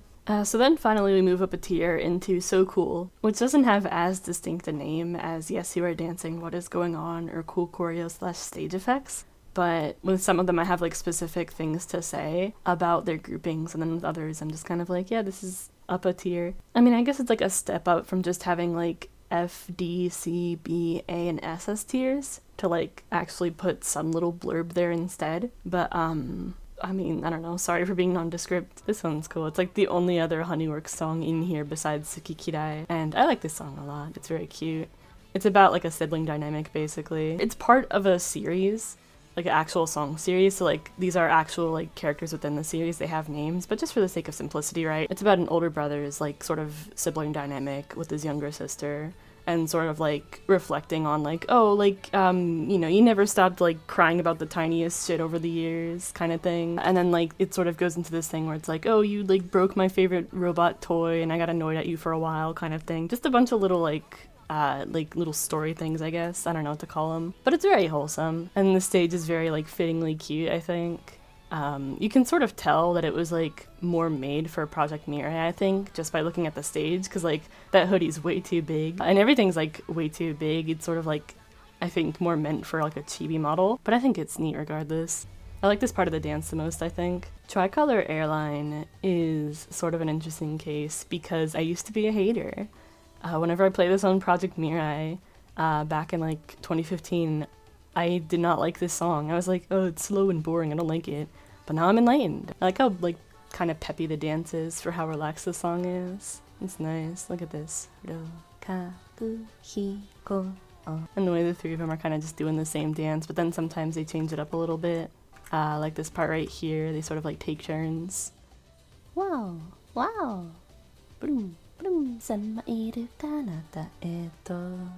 旅客飛行あなただけのアテンダントの私トリコロールエアライン Sweet magic, you love to see it. I love this dance a lot. Look how cute. I love how the different things sort of like interact with what's going on too. Look at the walking. It's so cute. It's like the epitome of like the cuteness that this song brings, this music video, you know? Like she's in pretty much the same outfit. You know, it has like this whole like suits thing going on, obviously. Like the dance is so fucking cute. I don't know what to say besides that. It's the epitome of cute. You know, the camera work's great, the stage is great, the dance is great. For you love. Time Machine is really nostalgic feeling. It's really great. It's like this summer vacation type of deal. I think the like POV person is like visiting Miku for summer vacation because they have like all these little like memories and such, and then this scene happens. This scene's like kind of like famous in terms of like Project Diva music videos of being like, oh no, I couldn't focus on the beat map chart because Miku was crying kind of thing. Like how are you supposed to focus on the chart when you see that happening? Cat food. It's cat food. Alright, I'd like to draw your attention to this backup dancer right here. Thank you for your attention. But yeah, this video is neat, I guess, you know. It intercuts between like her dancing, her in this like sort of cage looking thing, and then this like sort of outside scenery where she's walking with this cat. And I think these are the best parts. The parts of the cat. Whee! Oh, this part's great too. Look at the dance. Oh, it's so dark, I can't see anything. Cute. No one talks about voice that much, but I think it has a nice Project Diva music video. Like, it's very slow paced, but in a way where, like, it just sort of matches. And also, that's, like, the thumbnail picture right there. I never noticed that for a while, because I was always, like, focusing on the chart. But yeah, I like how kind of, like, slow paced it is, that she's kind of just, like, wandering around, wondering where this person she's singing about is. It's a very nice song. I like its lyrics a lot.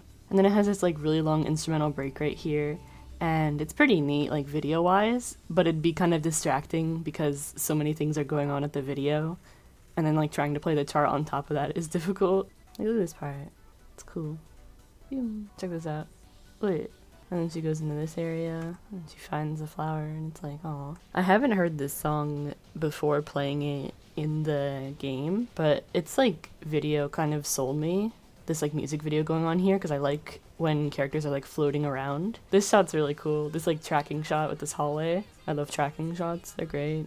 I just really like how it keeps intercutting to the underwater sequences. Yeah, this chart's like really difficult to play, but it was fun watching the video as it was happening, I guess. Alright, Worlds and Umbrella is like the anomaly because this is in Project Diva F, where they hadn't had like 2D music videos or anything of the sort. But then you have this one where she goes into a movie theater and you're like, oh okay, I mean, pretty standard fare. And then it just goes into this like actually like 2D animated sequence for so much of the music video. And then it cuts back to Miku every now and again, like watching it. Yeah, it's really beautiful, the 2D animation. But then it's kind of funny because Miku like stands up and starts preaching to everyone about the movie they just watched. And I know the theater's empty, but like something about it's really funny to me. This is not proper movie-going etiquette, Miku. That's just me being silly. It's really pretty. Paris Cinema Girl is another example of a music video that was made because of a fan-made storyboard contest. I really love how this one's set up. It's so fucking cute. Yeah, I don't know what to say. I mean, it's really cute. It's very pleasant to play. This beginning part of Sadistic Music Factory is great because the notes actually are like right there in front of the things you need to open and like synced up exactly with when you interact and mess with them. And so it like actually feels like you're like doing all these inputs to like open up and like getting to this factory. Even though you're not supposed to, even though it says keep out warning emergency. Like the fact that it has you like interact with everything in the beginning to make it seem like you're willingly entering this factory has a sort of like funny outcome to it where like all this stuff goes wrong and Miku's like, haha, sorry, you gotta make music for me now. And it's like this sort of thing where it's like, you kind of did this to yourself. You went into this factory. I don't know what to tell you, dude. Oh, this part too, you like put the notes right there and then she like eats your notes. It's great. There's a lot of interactive parts actually. Like this part where her hands are moving, your notes kind of like go with it and sort of like mess with this and this. There's not many Project Diva music videos that are interactive just because of the fact that you'd have to like make the notes match up with what's happening generally with like every single difficulty. Oh, also, while we're talking about this song, it's not related to the music video really, but it's related to this like song, right? When I played this back on Project Diva F, right? I had to like look up a tutorial for this part specifically. It's a technical zone. Technical zones in Project Diva F, F2, and X are these like periods of time where you have to hit every single note right, not miss any of the notes, and then it gives you a score boost. And the score boosts are pretty important because like the scoring system as a whole in F, F2, and X is like very different from Future Tone, and I like their scoring systems better if I'm being completely honest. Future Tone's scoring system kind of fucking sucks if I'm being honest. I don't like the whole note mechanic. But anyways, right, that means that this part is like very particular, and as you can see it like sets it up slowly and then it like speeds up. And to do that, instead of like going in circles like that, I saw this like tutorial video on YouTube like years and years ago when I first played it. It was like 2015, 2016-ish that I was playing it. And the video was saying like, oh, you gotta assign square and circle to your left hand and triangle and X to your right hand or something like that. And so like when you do this part, you can do it perfectly because you're just alternating like every other note. And this isn't even like that important of a note. It's just something I remembered. And I'm kind of upset because like I can't find that video for the life of me. I don't remember who uploaded it. But like they kind of fucking saved my life with that part because now I have an excellent on it when I go back to the game. And I don't know who to thank for it, but it like kind of sticks in my memory. And so I always think about this when this part comes up in the song. She cannot be contained. Hatsune Miku has breached containment. I like Thousand Year Solo. Thousand Year Solo is nice. What do you call his music video? Like picturesque? It's very pretty. I like the sunset lighting. Yeah, I love like the wisps of light and everything here. And then this part here with this like gear stage, my fucking god. Come on, look at this. Look how beautiful it is. Interviewers also brought over from Project Mirai. I'm not sure how easy it is to tell. I mean, they make the module sort of like small, I guess, to fit everything. I don't know what to say besides the integration of the 3D character and the 2D background is really creatively done. I like this sort of like credit roll it does at the end too. I'm pretty sure this one's an edit PV. And you might be wondering why is an edit PV all the way up here? Because, I mean, this tier list is my own personal ranking, and I think that some of the edit PVs are very cool and deserve to be up high, honestly. Like, this is ranked on based on what I think of them, and I like this one a lot. If I were to say what I like about it, I think I like how precise it is with, like, the timing of everything. Like, when she, like, pauses, it sort of, like, pauses the camera movement for a bit. And this part's also really nice. Like, I very much like this sort of, like, very fast and then, like, slows down kind of motion. I do it a lot when I edit. I just really like the motion of it. And so, like, seeing that happen, like, over and over again, I love it. And then look at this part. It, like, changes the stages. That's so cool. Like, she stays, like, constant. Just like Worlds and Umbrella, this one's another anomaly. Can you guess why? That's right, you got fucking little, like, Nendoroid-esque models. Another fun fact is that when you play this song, Miku's the first one that pops up of the little chibis, but as you'll see later in the music video, actual, like, Miku model pops up, like the Project Diva style model. Since Miku's like the main module of this music video, if you choose someone else to be the main module of this music video, then it'll swap Miku out with them. Kaito and Meiko also have little like chibi models that can be in the music video. Like, I feel like it's like kind of like normal, right, to like watch this and think, oh, but what about Meiko and Kaito? They are accounted for. They are. Be like how fucking cute this is. Look how fucking cute it is. Like, basically the story of it is that like they think that to get this capsule working again, they have to like get this like plant to sprout. And so they're like working really hard for it. Look at that! And then they realize that the plant kind of like withers and falls, and then they cry. And then it's like one of those like power of tears kind of deal. Miku actually pops up, and it's like, holy shit, Miku! God Miku, God Miku, God Miku. World is Miku's. I'll say it again, world is Miku's. Alright, this one's great. It's pretty straightforward with like the lyrics and what's going on. She's like trying to reach this sort of like celestial fox that she misses, and she's trying to like you know, like fly and stuff to achieve that, like go up to the sky, but it doesn't work out that well, and you sort of get like this montage of her like trying and failing to fly, and then this sort of like make it or break it moment at the end here where she's like, I have to do it, you know, and so she like goes, and it's like, whoa, you get to like hold on to the moment for a bit. And it's like, whoa, she's doing it kind of thing. This part's really cool too. Like sort of like weaving around this other one. Again, I have not played Mega Mix. I do not want to play Mega Mix, but I like how this music video looks a lot.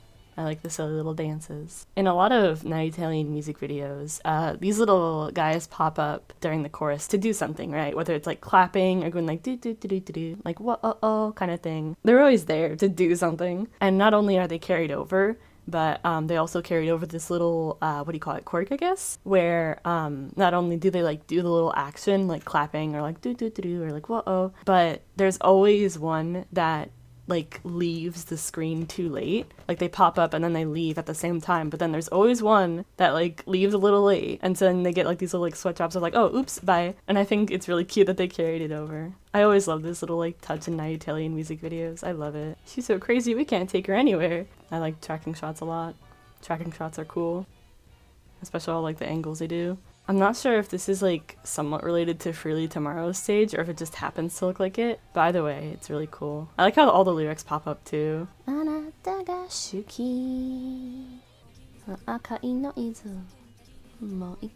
Getting 3 aces like that is quite the fucking coincidence, my god. This part's pretty iconic for its own reasons, I guess.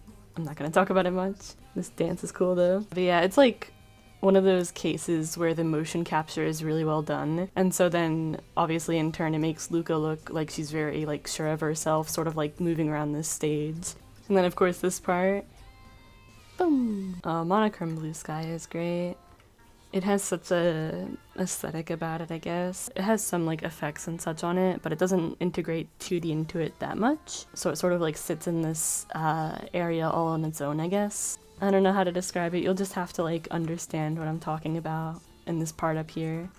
Like it uses some effects and some unique things, but not like too many. Like I think besides this like school roof place, these stages are like used in other videos, like the whole classroom hallway. But like the effects that they put on it and the way they like sort of make Miku all like monochrome, it like brings like a flavor to it, you know? Like just the tiniest little change can do so much sometimes. That sort of feeling? That kind of thing. Like look at that. That's beautiful. Wow. This part's great. It's kind of cute how it feels like she's like narrating it to herself, sort of. And then boom, butterfly. You know, it's just really cool. I like the vibe of it overall. Oh, speaking of vibes, I really love the vibes of this one. The vibes of this one are fucking immaculate. It matches so well with like the vibes of the song. Like to a T, this shit fits so well. The module, the like redness of everything, the sort of like fancy setup it has going on. Oh, I love it. It's so cool. Look at this dramatic, man. This stage is like one of my favorites. I used it in Edit PV because I love this so much. It's so beautiful. Oh, and then it gets all like creepy too with like these like dolls. Where it's like, oh, he just kind of has like these dolls of like the other Vocaloids. Oh, and if you were wondering, right, like with God Tier Tune, where like, oh, but what happens if you make the main module someone else? It doesn't actually change the dolls because the dolls are like too different and distinct that they can't be swapped out like that. So if you try to like swap it out and have like, I don't know, Luca as the main one, thinking that you'll get like a Kaito doll here, it's not gonna happen. Oh, this part's so good. The fucking like dolls start like moving at like these like creepy angles, and it keeps like intercutting. I don't know how to describe it, but like look at that angle. Ugh. You kind of have to like get used to like playing this chart, like getting jump scared by these fucking dolls. And then like this part at the end kind of reminds me of Alice a Human Sacrifice with like Kaito's part with like the blue roses. I know it's not related like at all, but it sort of like reminds me of it, and so I think it's cool. We got another spooky song. Oh, I like this part right here especially in the dance. Look at this. This part's great. I like repeat after me parts. I think it's cute. Oh, this one's another case where Project Diva F2 gave it like a really cool chance time success effect thing. I think it's a great addition. I feel like it's kind of sad not seeing it in Future Tone, which like I'm very much like saying this point over and over again, but look at this. Look how cool that is. Like the purple fires and everything. It's so cool. Alright, classic. Easily a classic. Like intercuts between her playing the guitar and then her in this like fucking field of flowers. That shit looks awesome. And then also her like in a cave. Like the motion capture is really great and energetic for the guitar playing. Look at her. Boom. Boom. Boom. Boom.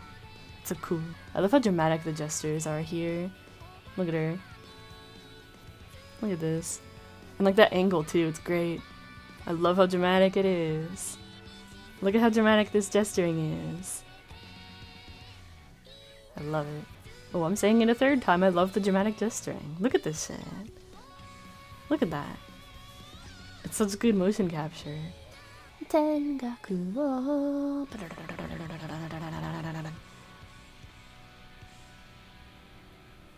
Now get out of there. The place is burning. I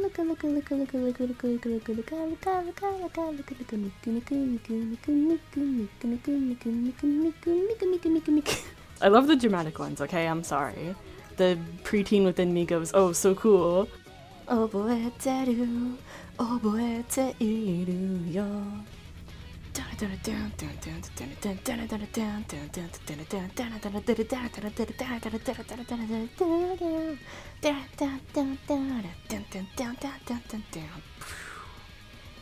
Oh, it's so cool. Kimi ga nozomu no naraba. It's so cool. What do you want me to say, man? This shit's awesome. I love like how the fucking stage effects like complement all of it too. Where like back at this part again where it's like the mountaintop and then like you sort of see like the pen lights like fill up the background. And then at this part too, they're like approaching the like last note of what they're singing. And then the lights like complement it so perfectly. Look at this. Whoa. And then like it sort of like spans out like that. That's so cool. It's so cool.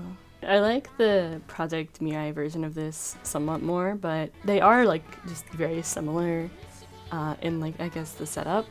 But you can't really avoid that because it's like Deep Sea Girl, she sinks even further. Like what are you supposed to do? Both of them have to show the same thing. I like this like underwater cityscape they have going on though. It's really pretty. Oh, this part's great, where it's like I can't bring myself to look at you sort of thing.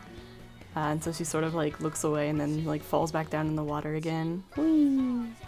Oh, this part's great, like the reflection sort of part. Oh, this part has like those stairs again. I like the stairs a lot. I'm pretty sure they're like in Monochrome Blue Sky, this and Rolling Girl, I'm pretty sure. If not the exact same stairs for all of them, then like similar stairs. But in any case, I like these stairs a lot. I think they're very pretty. Man. This one, I hadn't seen this song until I played Future Tone Electro Saturator. But oh my god, it's amazing. I love it. It's one of those cases where it like captures the vibe of the original music video really well. Like the aesthetics of like the TVs stacked on top of each other and these like cubes floating around and the little sound waves around the sky. Like it makes me so happy when like the original music video has like such a specific aesthetic to it and then the Project Diva music video makes sure to like carry it over into its own. I love it. Whee! Persona 4. You could get down from there. I've also just grown to like this song a lot, like while playing it in Project Diva Future Tone. It's great. This is me when listening to this song. This is Idol Radio, which I also hadn't heard before playing this game. And I'm really happy that I got the chance to hear it within this game because the song's really beautiful. And I learned after finding out about this song from Future Tone that this song in its actual length, like not in the Project Diva cut, but like the original song, is 9 fucking minutes. And I love it because like it's very beautiful. I love the vibes of it. It's very like relaxed yet sort of somber, I think, or like mellow. But like actually talking about its music video, right? I'm pretty sure this one's an edit mode music video and it's really beautiful, honestly. I love its vibes. Like, it's just something about, like, some of the edit mode music videos where, like, you can tell that, like, the person making it, like, very much knew what they were doing and, like, had, like, a sort of, like, vision for it, you know what I mean? Like, the choices of, like, stage and, like, effects and, like, the different gestures that the characters do make it seem so, like, natural, you know? It's great. Like, look at that shit. That's beautiful. Oh, and then this part might be one of my favorites. Look at this. Boom. Look at that. Tell me that's not beautiful, you know? Gizmo is another edit mode music video, I'm pretty sure. But look at this.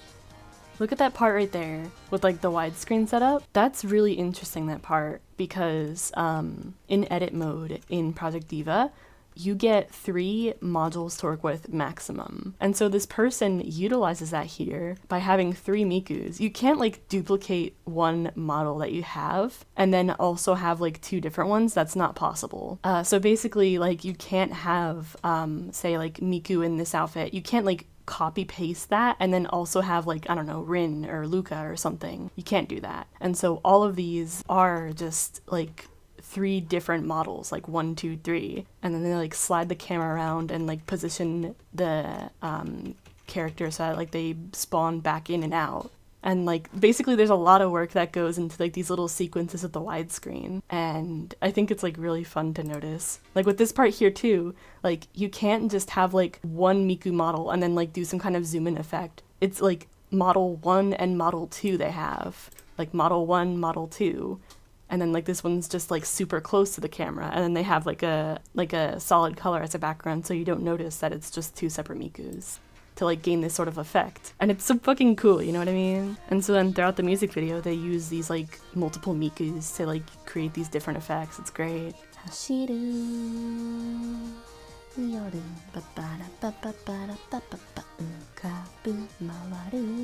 I like this part a lot right here. Like little spin she does, it's great. Look at this. I think slow-mo falling is really cool too, as like a thing in music videos. And then this part, look at this intercutting. Look at that. That's great. Like it kind of feels like they're like showing their hand at the very end of it, of like, oh look, this is how we did the cool like magic tricks of like these multiple Mikus. It was just 3 different Miku modules the whole time.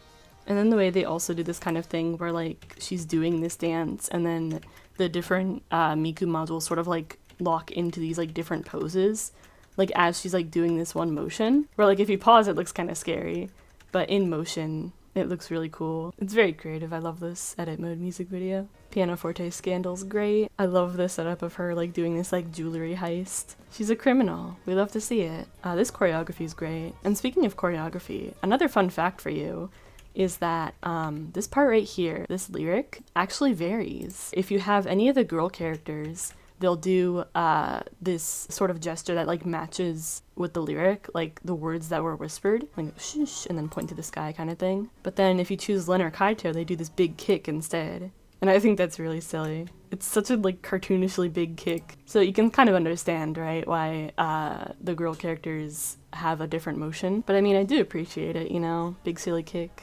Boom. Anyways, this has been another fun fact corner with yours truly. Back to the Mako heist. Uh-oh, it's missing. Who could have done it? I love it. It's so cool. Those like still shots too. Look at that. She's wearing it too. She's not even like holding it. She's just like, no, sorry, it's fucking mine. I support women's rights and women's wrongs. There's another fun fact I have for you actually, and it's that at the end here, you get a rare case where a Future Tone music video has something pulled from another Project Diva / Mirai game. I think wouldve is the only other one that was brought into Future Tone that does this, where the Rin and Len at the beginning are still like the assets from like the super old game, instead of like making a new version of it with the Future Tone models. And so then here at the end of Pianoforte Scandal, you have a similar kind of thing where the Project Mirai version of whichever character you have playing the song will be on the sign at the end instead of the Future Tone model. I like supplying the world with fun facts, what can I say? So then the second to last tier is love these videos, and from here on out it's basically just going to be like appreciation posts like all the way around, you know? I would like you to try to notice if there's anything in the background that I might be susceptible to liking. Try to think about it.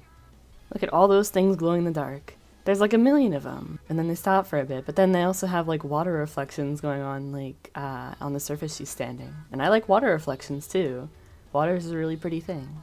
Look at the pretty lights. Look at those pretty lights. Ow. Pretty lights, pretty lights, pretty lights, pretty lights. And like, I love how she like affects the stage too. Like, look at this.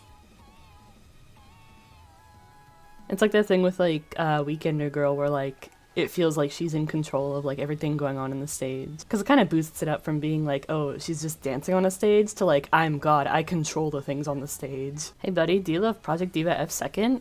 It's the opening, Project Diva F2nd. So it's very nostalgic because F2nd was the first game I ever played out of the Project Diva franchise. I played F2nd, then I played F, and then I played Mirai, and then I played X, and then eventually played Future Tone, but F2 was my first. And then look at all like the little stars come up, because like they have little stars in the opening. Like in the actual game's opening, they have like these little stars that they're holding on to, and so to see like the little stars like float up in the audience is really cute. And then also just like the obvious fact, right, that like it starts with Miku, and then Rin and Len kind of like, oh, here we are kind of thing. And then it's like, holy shit, who is that? Kaito! Like, they all have like these like cool little intros, it's cute. And then it's Mako and Luca's turn, look at them. And you don't get many music videos with all 6 of them, so like it kind of just has that like going on as a factor into this, you know what I mean? And like, look at this dance. That part's the best. And then this part's iconic. Victory jump. And they start dancing again. And then of course the ending part, if you get the chance time right, you like flick the star, and then it does this. Because it like looks like they're directly addressing you, right? Like, oh, thank you. You got the chance time star. You're so cool. Travel to the Other Side of the Moon is an edit PV. I had to like look it up after playing it in this game, but apparently the original song was sung by Gumi and Solaria and then made into like a Rin and Len version for Project Diva, which means we have like 2 versions of the song, and this song's really cool. I like this song. But not only that, but we get this like really cool edit music video. They do this cool effect where in edit PVs you can choose the characters like animations, but you can also choose the speed at which they do the animation, so you can make them do it like really slowly or really quickly. And so then this person who made this edit music video utilizes that a whole lot in this music video, where they have like this sort of like slow walk cycle she does, and then they like speed it up a whole lot. Because like it'd probably be like the more common thing to think, oh, like they're speeding the video up, but no, they're speeding Rin's animation specifically up. That's how it works in the edit mode, and I think it's really cool. It's like one of those things like Gizmo where like knowing how it works in the edit mode kind of gives it like a cool layer of like, oh, there's like some kind of like movie magic kind of thing going on here, you know, where it's like kind of tougher to do in the actual editing, but then it looks really cool in the finished product. I want to go various places with you. Let's go to space travel someday. Woo. I like this part a lot, where they go into like this sort of like faster part. And I like those little dances. Those dances are adorable. It just kind of like cuts to her like in these like different dancing poses. I think this like might be one of my favorite parts of the music video actually. I'm just kind of like, okay, she's dancing. Okay, anyways. I love the speeding up effect that they do. Because when it comes to the edit mode music videos that made it into Future Tone, I don't think there's any other ones that utilize the speed feature in this exact kind of way, where like they do this like slow, really, really fast, and then back to slow thing. I think this is the only one that does it. Also, Len looks really funny in this frame here. I like unintentionally paused on a really funny frame. Like just something about the fact that this person like found like this like unique thing that they could do and sort of like utilized it in like a really nice way is really cool to me. And then you have this part where they like sort of like flip them around in the room. Look at that. That's so cool. And then it does the dancing thing again. Like again, I love the dancing parts. It's just so like whimsical and silly of just kind of like these like cutaways to them like doing these like silly little dance poses and then back to everything like it was normal. And then like again like sort of replaying the different parts of this music video, but you can't replay it. You'd have to like recreate all the shots all over again. You can just kind of like feel the work that went into this, and I think it's great. Speaking of edit PVs that had a lot of work that went into them, Mellow Yellow is great. And I kind of feel cheated because at some point I heard someone say like, oh, I can't believe they have Mellow Yellow, this song in Future Tone, because like her tuning's really bad. And so for a while I avoided the fucking song when playing the game because I was like, well, people said she sounded bad. And then I actually like finally played it and she sounds amazing. I don't know what the hell whoever said that was on. And I'm almost like ashamed of myself for trusting that for so long. Because like the song is great and this edit music video is really great. I'm pretty sure it's supposed to be like Mako versus like a past version of Mako, even though it's like the Sakine model. I'm pretty sure they're like using it to that effect here because they keep doing this like flashback effect thing. So it like paints this like really cute story of like past and present sort of thing. I like present and past theming when I like see it in media. I think it's really cute. Like anything where it's like, oh, my past self and me right now kind of thing. I love it a lot. And so the way it sort of like encapsulates that theme so perfectly in this music video makes me really have like a soft spot for it. I love it a lot. Like especially this part right here. Look at this. Look how cute that is. And she sort of like resolves. She sees like her past self smiling at her and resolves to like go back to singing on the stage again. Like her face is kind of like doubtful, but she's still doing it anyways. She's happy for herself. That's cute. That's adorable. You love to see it. It's a fucking classic. Say it with me now. Yes, okay, but this video, this dance, this everything, you know? This like fucking vegetable stage. It's like the stage for this song, you know? Sort of like Melancholic, where like the stage is like specifically built for this song. And then again, this choreography. Apparently, there's like a dance for this in Just Dance. They like brought Popipo to Just Dance, and Just Dance is like a big enough franchise that I wouldn't be surprised if some people saw it and was like, oh, okay, I'll do this dance. This is a cool Popipo dance. No, this is the Popipo dance. Look at this. This is the only Popipo dance. It's so bouncy and energetic and fitting to the song. I guess you should like the best this one. And big pale blue juice. Poppy, poppy, poppy, poppy, pop. There's not much to say about it besides the stage is great because it's built for the song and the dance is amazing and energetic. But like, you know, what more could you ask for, I think? It does what it's here for. It's cute. We got Nekomimi Archive, which is another song that I hadn't seen or heard before playing the game. And then when I actually did play it, I was thoroughly impressed with its music video and the song itself, obviously. This stage is like very intricate. You don't usually see stages this intricate in Project Diva because they usually don't need that much detail to them. But with this one, it's just like a big cityscape. And she's just kind of like making her way across it throughout the whole music video. They get to just show off this like giant ass like stage that they have of this cityscape. Like she's just making her way around it and I kind of respect her for that. But I don't respect this part. This part kind of reminds me of edit music videos in the fact that like they have like fan art and stuff you can like put in the background and then you can just have like the character dance and move around it, which is cool and all, but then like when the camera changes it sort of like breaks the illusion and then it's kind of like, okay, why is a 3D character moving around in like a 3D way with like this camera movement on a 2D background? This is kind of messing me up. I used to do like that with like MMD and then I used to like look at it and go like, oh, this doesn't look good, and sort of like invokes that like nostalgic kind of like feeling from me. And so I wish they would have had some sort of like 3D background here instead of just like an image. But the cityscape kind of like solves everything, honestly, like seeing this cityscape. Look at this. And then this part with the cat masks is like a favorite. I love this part a lot. Look at this. She says a cute kind of red, a cool kind of blue, a strong kind of purple. Like just something about like the zooms really gets me in this shot, you know? Like again, I really like that kind of camera movement where it's like really quick and then slows down. And then the way she like punch transitions here too. Ow. And like again, I wish it would stop cutting back to this. But then it goes back to the cityscape and I feel better again. It's like a really mixed bag where I'm just like, oh, cityscape, so intricate, so cool. 2D picture, kind of okay. And it goes back to this and I'm like, oh, be careful, Miku. And then in this part, she's also reckless, but takes no fall damage. Maybe she's meant to be a cat. Maybe it's a metaphor.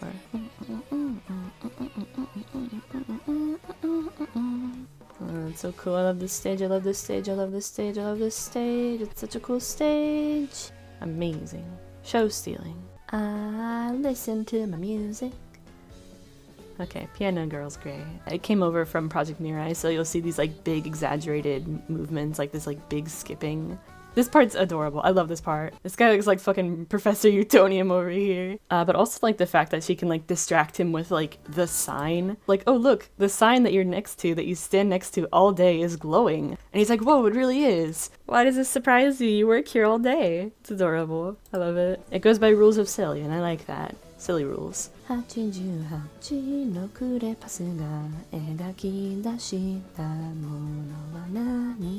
this like crayon stage they got going on here too. I don't know what the crayons are meant to be for, because this is like music class and you would definitely not use crayons on the sheet of music. But I think it's just rules of silly again. Speaking of silly, this part where she's like climbing up and down the scales, but there's stairs. Yeah, no, the more I think of it, the more this music video is just like rules of silly.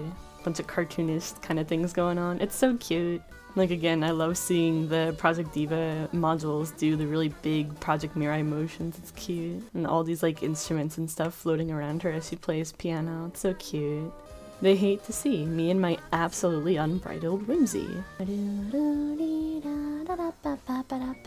And look at this, she like pops back on screen at the end. Bye-bye, and hops away. And then we have the absolute opposite of adorable and cute with Break It Break It here. This like incinerator place is so fucking cool. She shouldn't be in there, but it's really cool. It's just so fitting. Like this sort of like bitter sort of feeling the song has, you know? Like look at this walking shot here. She is so fucking mad. Mako is fucking pissed. Oh, I love the lighting. It all has this sort of like warm color sort of thing going on, but like not in like a inviting way, but in a sort of like restrained anger sort of way. And you got like this like sort of sunset thing going on. And then after like all the warm colors, you finally get this like lightning shot to like sort of break it up. And the whole song, by the way, is like about like a failed relationship kind of thing. And so she's sort of saying like, oh, like break it, sort of like ridding herself of like the memories of the person, you know, like being like done with the whole thing. And so the whole song has this sort of like, you know, bitter feeling of like, oh, I can guess what you're thinking right now kind of thing. Like really like, you know, like if you're gonna talk, then look at me kind of thing. And so you have this like part right here where it's like, oh, like she's still mad. Even though we got like blues in here, she's still fucking mad. And then this boom. And then the lyrics she's saying like, when you're here little by little, I feel myself breaking down. Like it's so cool. Bwah. And then look at this. We're better off not meeting, she says. Bwah. Mako on the cross. I know Odds and Ends has like a music video of its own, but I really like watching this one. I love the way she keeps like climbing up onto like the different surfaces during this like pre-chorus too. Like it's like, hold on, I have a better point to say. And then like the chorus happens and she's like all the way up here and she's like illuminated by the sunset. It's great. It's like Suki Kirai too. It's really cool because this like interlude part in the music video has the things that happen in the second part of the song that gets cut out of the Project Diva cut. And so then you're able to sort of like understand the context of the full song even if you're just watching the Project Diva music video. And so then you're like seeing these like hate comments and stuff and these like quotes from the second part of the song. The person's like getting like hate comments of like, oh, you know, you're just using someone else to sing, like, you know, you're kind of like a fraud. And then it influences the person and they're like, yeah, I'm my own person, you know, get out of here, Miku. And she's like all sad about it and then she like isn't able to function anymore. And it's like, oh, she was just doing her best. And then she's back and she's like given the sheet of music and she's like, all right, let's do this again. Oh, it's so fucking cool. Skeleton Orchestra and Media was brought over from Project Mirai, and I think it was easily one of the most difficult charts to play in Project Mirai. And I'm not saying much about Project Mirai's gameplay because it was like relatively easy, but like this shit was difficult. So then in Future Tone it was also difficult, but like we're talking about the music video here. The music video is great, the choreography is great, they got this like gear stage. I love like gear stages, I think it's really cool. They got this little like actual skeleton orchestra like the title implies. This dance has become a pretty big trend to do on TikTok. People watch this and are like, oh, I want to try that out. And it's really difficult, like this like footwork that she has. And so I think it's like really cool that people are like appreciating the choreography of this and like turning it into a little dance trend. I'm so happy about it. Also, I like know all the lyrics to this. But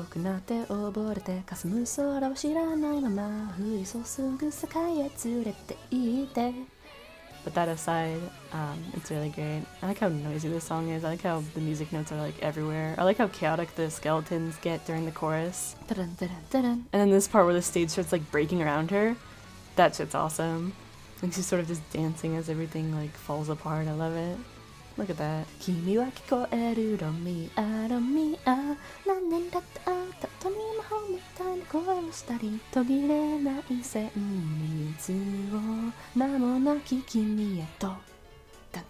Pose. And they freeze in place. It's great. It's time. So this is the highest ranking edit mode music video in this tier list, in this ranking. And you might be wondering, what the hell? You said about Nekomimi Archive that you didn't like when it was like a fan art in the background and a 3D model moving around. And to that I say, sorry, sometimes I break my own rules. This one gets by the rule of silly. You know, like Piano Girl was really whimsical and silly. This is really whimsical and silly. I like when things are whimsical and silly. And this one, it just takes the cake. This is like the peak of edit mode music video whimsical silly. You got the silly dances, you got motion A to motion B with like zero transition, you got the classic spinning move that everyone likes using. It's just the peak. It's the actual peak of silliness. You can't get any better than this. Look at her, she's bouncing off the walls like a fucking DVD logo. Again, I had not seen this song before playing Future Tones. And so like I see this video and I'm kind of like, oh, what the hell's going on? I kind of like this. And then it grew on me. And now I really like this. Did you know this song was like submitted for a song contest for the game as a joke? And then it won? And then the producer was like, how did it get to be like this? The jokes literally write themselves. I just love the way it keeps like jump cutting between like these different little goofy things she's doing. And it still like matches the lyrics too every now and again. Like parts where she's saying like, oh, like it's a matter of time, and she like moves around like a clock. Or she says like whether from up or down. Or saying like going forward regardless. Or like whether from here or from there. Right again, it starts up. Like that kind of thing, you know? From close or from far. And that part always jump scares me when I would play this in Future Tone and I'd start like failing this song. Cause it's just like, you know, she's just right there. It happens before the really close part. But like the way she like slides on the screen would jump scare me. And then she'd just like go to just suddenly like appearing, like just jump cut to her like really close to the screen. Both of those would jump scare me when I played it. And so I tended to fail a lot initially when playing it on extreme. But I eventually, you know, got used to it. You know, got used to the wackiness, got used to the silliness. And now I like it. How did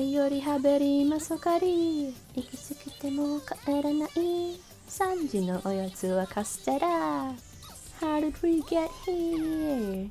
Easy win. Easy fucking win. I love this song, and I love this outfit, and I love this stage, I love this dance, especially the dance. I don't think you have any other choreography on Project Diva besides Miracle Paint that utilizes a cane like this. And even in Miracle Paint's case, I think it was like a staff. Like every little like bit of the dance is always utilizing the cane. It's always like revolved around the cane in some sort of way. He's like throwing it up or like moving around it. Like they must have gotten like some kind of like cane expert to like make the choreography for this, I swear to God. It is like immaculate. Fucking peak vibes. Do not let this mischievous Baku into your house. He will eat your dreams and then call you a bitch. And then even this part here, look. He like censors it with the cane. It's so perfect. Like if I had a cane, I'd do this dance. It looks so fun. It's one of the best choreographies in Project Diva, like just hands down. I don't know what to tell you. 1, 2, 3. I love the footwork here. Look at this. He is doing a little jig. He is a funky little dude. Satsuki ga michita nara, yakume wa owari sa, odai wa wakaataru yone. Didn't you choose this for yourself? Panda Miku. Then he just starts dancing as Miku's suffering in the background. He's like do-do-do-do-do. And then you get the fucking chance time effect, which has the aesthetic of the original music video. I love when they have the aesthetic of the original music video. It's my favorite thing like ever. Peak. Holy shit, is that 2 Breaths Walking? Like the Deco 27 song? Pronounced Deco Nina, but everyone says Deco 27? You betcha. Some of the Project Diva music videos do like a thing all on their own, you know? Like how World's End Umbrella incorporates the 2D animation, how Black Rock Shooter sort of incorporates like these like different effects, and then this one has like its own sort of effects. Holy shit, is that things glowing in the dark? I love when things glow in the dark. Look at that. Look how cool that is. You don't see the lyrics in the Project Diva music videos like super often. You see them more with like these like sort of stylized music videos. The way it like plays around at the effects I really like. Like you see like these like particle things and like the birds. And then it like builds this whole like scenery around her. Like all these flowers and the tree in the background. And then of course, since it's Project Diva F2, it has a really cool chance time effect. Look at that. That's a whole like picture on its own. I'll be saying for the millionth time that this is a song that I hadn't heard of before playing Future Tone. And then I played it and I was like, what the hell? And I fell in love with the song and music video, like instantly. This shit's awesome. I mean, it's an Otetsu song, you know? You know what I mean? Like Stardust Utopia, you got this, you got Ame Tokusari, which everyone knows. Otetsu is just really good. It's Luca songs, I don't know what to say. You get a lot of sort of like distant shots where you get to like see like the vast empty train station. Not only that, but it has instances like these really cool shots that like follow each other like that, and then this where it like has the same train station but it like overlays this like golden pattern onto it and it sort of like crawls onto the scenery. I love that. I always used to do that when I was like in like middle or high school. I'd always like imagine like, oh, what if every surface, like walls, tables, everything was like covered in like a sort of like animated effect like that. And I'd like imagine that whenever I got bored. And so to see something like that specific in like a music video like this, I'm like, oh cool, that's like the exact thing I was thinking about, you know? Something about it, it speaks to me. And so I just love the way it keeps like cutting between like the normal train station and the one with these effects on it. Also, the song fucks. This song fucks. This song's awesome. I love this part. Look at this part. That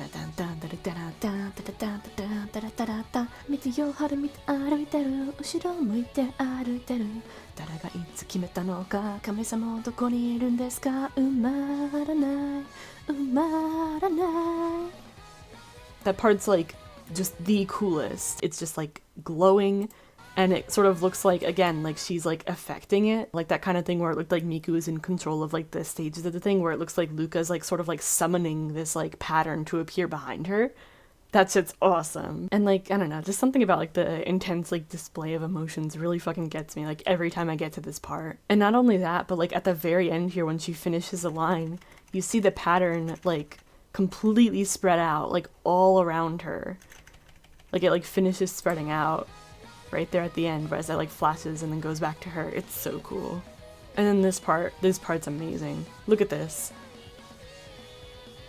You get like the point of view as if you were like a train like going past her in the train station. And like the way that she's talking about like people like going in different directions than her the whole song, to then like be put in the point of view of like this train going past her, like leaving her behind. Like it fits so perfectly, you know what I mean? And you get to see like her like walking away in this like sort of void place. Look at that.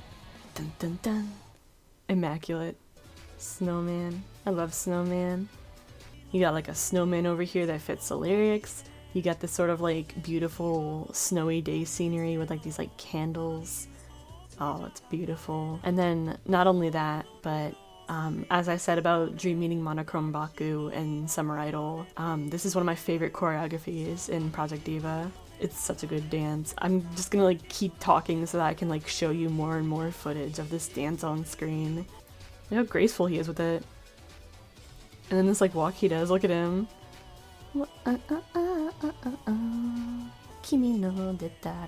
Okay, look at this kick that happens right here. Look at this. Big kick. Ginormous kick. Absolutely world-shaking kick. That's crazy. Look at his fucking like center of gravity. His legs like leaning over. Like whoever did this like motion capture, I need to know so I can like give my props to them, because that's a big ass kick. That shit's crazy. That shit's crazy. Oh, I love this part too. Look at him.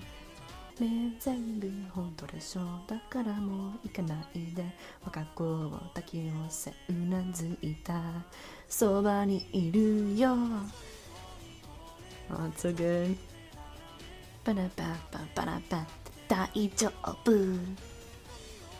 And then he's saying like, oh, I watch over the two as my body melts away. Things will be fine though, because spring will surely come. And it's like, no, snowman, don't melt, no. The spinning shot's amazing too. And then it changes to this like daytime, and then because the lyrics were saying that he was like melting away, you see it like cuts to him and he's all melted away. Snowman, no. Oh fuck, is that Karakasa-san? I love this one a lot. This is just the epitome of like tracking shot cool. I love tracking shots. This is another case where it was a fan submitted storyboard for like a storyboard contest, and this one won. And honestly, it's a win. It's a fucking win. I love tracking shots. I love tracking shots of characters walking. It's simple, but it's cool.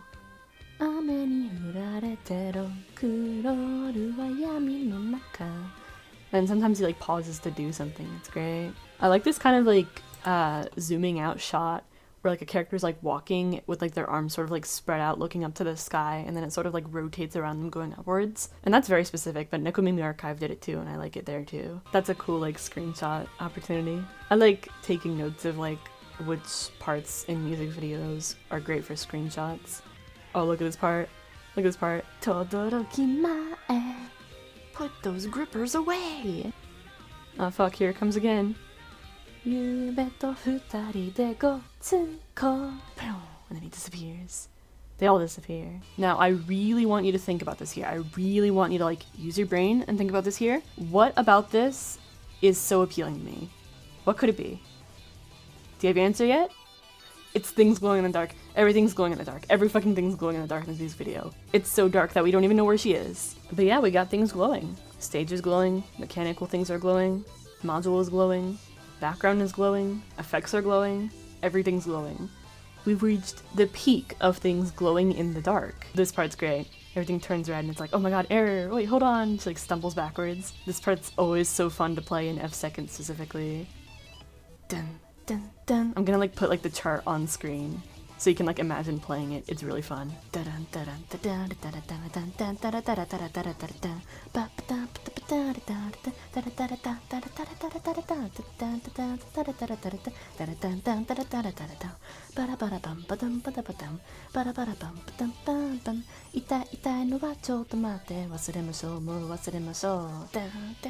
I love that part every time. It's like the best part of the song, I think.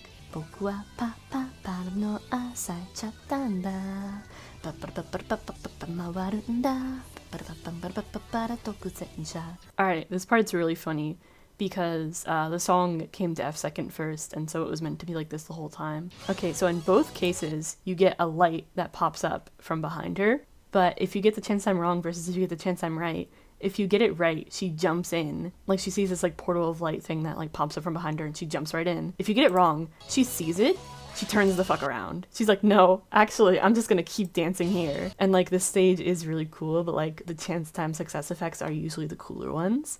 And so seeing her, like, jump into this, like, mysterious portal and, like, actually, like, go into this, like, 2D digital realm thing that the song's lyrics are all about is, like, amazing. It's really cool looking. Seeing her like float around in there. And so I think there's just something like immensely hilarious about the success and fail effects being so like different to the point that it's like both of them have like the portal opening up. But then if you get it wrong, she just turns around. I just love like the vibe of it, the interactive vibe of it. It's so silly. But yeah, I mean, this shit looks awesome, you know, what can I say? It's like in this like 2D realm that the lyrics are all about. And she does like this cool little pose here. And then finally, after like 200 plus music videos, because there's like a lot of them in Future Tone, we have the best tier. Oh, they're near and dear to me. I love these ones. I love these ones so much. Oh my goodness. If you thought the last tier was an appreciation post, this one's just gonna be like pure unfiltered rambling. Karakuri Piero does such good justice to its original music video. It's another one of those cases where it is dedicated to sticking to the aesthetic of the original thing. It has the gear stage, it has the piano, it has the clown outfit and this outfit, and it has this really amazing interpretive dancing. Well, to clarify, right, the song itself is about a girl whose crush isn't reciprocating her feelings or like doing anything, and kind of just leaves her feeling like a clown because she's like, oh, I know I'll never reach you kind of thing. And so the clown does this kind of like, I don't know how to describe it, this sort of like, well, this is how it turned out kind of gesture. I love it. Every little like bit of the interpretive dancing that the clown does is really great. Where it says like, oh, the people passing by, the passing clouds, they all seem to laugh at me. And so she sort of like shrinks back and like looks around nervously. And then it also like pans to Miku like playing the piano, sort of like singing about this. And someone pointed out that apparently the notes she's playing on the piano are actually the notes you'd play to play this on piano. So that's like a really good detail. And then look at this right here. Like, I was unable to believe it. I didn't want to believe it. And so then, like, the clown's kind of, like, in this, like, tug of war, like, this, like, kind of mime act tug of war. I really like this, like, shot of, like, her dropping the juggling balls and, like, trying to pick them up, and then kind of just, like, gives up. Like a goofy just kind of like, well, I guess that's how it is kind of pose. And like, don't even get me started on this fucking stilted walking. The motion capture makes her look like an actual doll walking like that. It's really good. And then you get this like much more defined and energetic dance from her. And like that paired with like the like gear sound effects and the sparkling and the spotlight. It's really beautiful. And then this part at the end here where it sort of just like leaves the two of them to sort of like sit with this feeling that they have now. Like they both just like sat there in the spotlight. It's great. This one's a really unique music video. I like it a lot. Like these like sped up scenarios of Miku doing these like different actions, I guess. It sort of makes it look like she's at like a testing facility or like some sort of like experimental thing. And then you have this like more dressed up Miku sort of like narrating the experience. I think something about the music videos that have like two versions of a character where one of them's like narrating the experience really get me too. Like they're sort of like live reacting to this other version of themselves and like narrating the experience. I think it's really great. And then you also have this like really colorful sort of like, I don't know, void of like cubes and geometric shapes that she's like being moved through like a conveyor belt sort of thing. Like it's all just sort of like opening up for her. Instead of like reacting to it, she's sort of just like dancing on top of it like it's normal. This ice skating part and the part that comes after it might be like my favorites in the entire music video. I love how gracefully she slides off of it and then sort of like floats around as the music like does this like glitching thing. And then the cubes sort of like distort around her. Like all the bits of lightning. I love it. Okay, this part might be my favorite.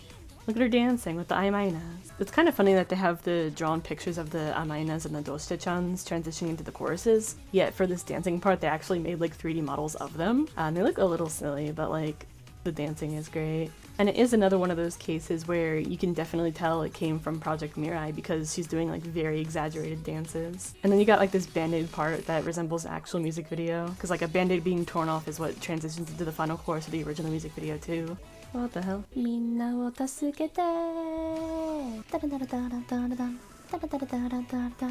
Like this part at the end with all the band-aids.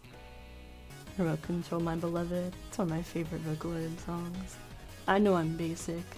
It's a good song. I love how the split screens in this video move. It's so fucking cool. Like they mess with the aspect ratios and all that. Look at that. Thumbs up. Ooh, up and side down. A, B, A, B, B, A, B, A, hidari neki. Like the way they sort of frame like Rin and Len within this to have like a silly sort of rivalry. Like it's not in the actual lyrics, but it's fucking fun. It's fun, okay? Rule of fun. Like she just uses the remote controller to like inconvenience him for no good reason at all. They're just being petty. I like how synced up it is. Look at this. This dance they do is great too. It's adorable. Look at them. Like when it comes to like choreographies, obviously the concert choreography for this song can't be beat. But the little dance they do in that part is adorable. And then you sort of have like the other side of this rivalry thing. I think Rin and Len songs where it's like a silly little rivalry and each of them get a turn to mess with the other is cute. Revenge. They're so petty. Unari, I get it all singing now, yeah. They keep changing the aspect ratios, which makes playing the chart itself really confusing, but it's really entertaining to watch. It's like distracting in a fun way. I think the cutaways are also really charming to me, like just very brief cutaways of them doing like one pose or one action, and then it sort of like makes it fit to the music very like precisely. I love it. And then if you get the chance time right, they sort of like walk out of the room and it's like game clear, you did it. Ah fuck, dem paradigm. I don't recommend playing this song. I do recommend watching its music video. Like playing this on the actual game is an exercise in trying not to be distracted by how busy this music video is. And that's a compliment. It's very busy in a very fun way. It's like constantly demanding your attention and I kind of love it for that. And I think the fact that it is really busy is like another compliment to it because this is another one that won a fan storyboard contest. And so like the person that made this one really fucking had a vision for it. And like even the storyboard drawings for it are like very like adorable. This part with the dark room is really cute too. I especially love the shot where she like spins around on the chairs like this. Look how fucking adorable it is. She gets put into this sort of like game sequence, this like 8-bit thing going on. And they sort of use this like still frame by still frame animation thing to like make her look like she fits in the game a bit more at that part. It's cute. You sort of get to like slow down a bit and then it's like, alright, speed up again. I think the more I think about it, what I really like about this music video is that the song itself goes between really like fast nonsensical parts and then like parts where it sort of slows down and lets it like settle a little. And the music video complements that very perfectly. Like it'll either have like really like rapid cuts where like a bunch of stuff's going on and you can't really process it, or it'll sort of like slow down and have you in this like one sort of more empty looking space, you know? Like you have this adorable little storyline too that like wraps up at the end where she like brings the little robot back to its home. 1, 2, 1, 2, 3, yeah! I love Kochimuite Baby's Project Diva music video so much. You see examples like Den Paradigm that I put up in this very top tier and you might think, oh, you like the ones that are very creative and that have like a whole lot going on and that you need to like do a whole shit ton for. But I also like ones like this. I very much love this one, where the only stage you have is the inside of this store. It's the only thing you have. She never leaves the store. The entire thing takes place in here. There's nothing outside the store. It's just like a white void. It has one stage to work with, and it fucking knows it. Cause like you think of like the basic setup of it, and you have sort of like this front area, this back area, and then 2 shelves. Yet Miku sort of moves to like the left area, sort of examines the items on the one shelf, then goes and sits on the back counter thing, sort of like sits there, jams out. Then she sort of like, you know, struts around, makes her way to the second row of shelves, knocks an item off. And then this part here where she's like, oh, teehee, just kidding, wait, hold on. She turns around and then backs up.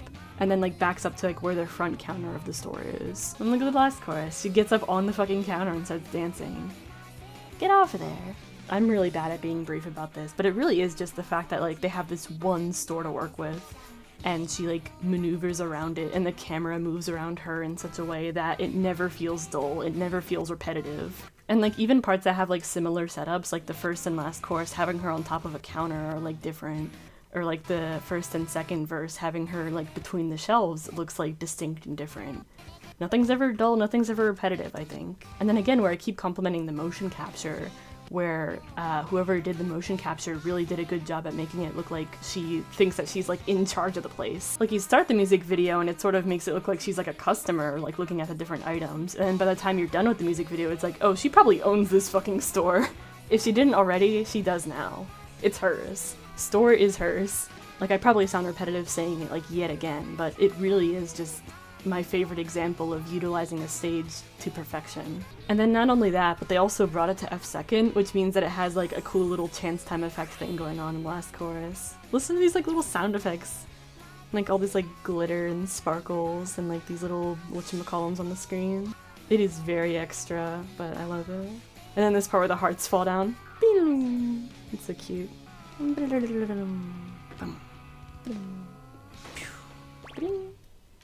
I have another fun fact.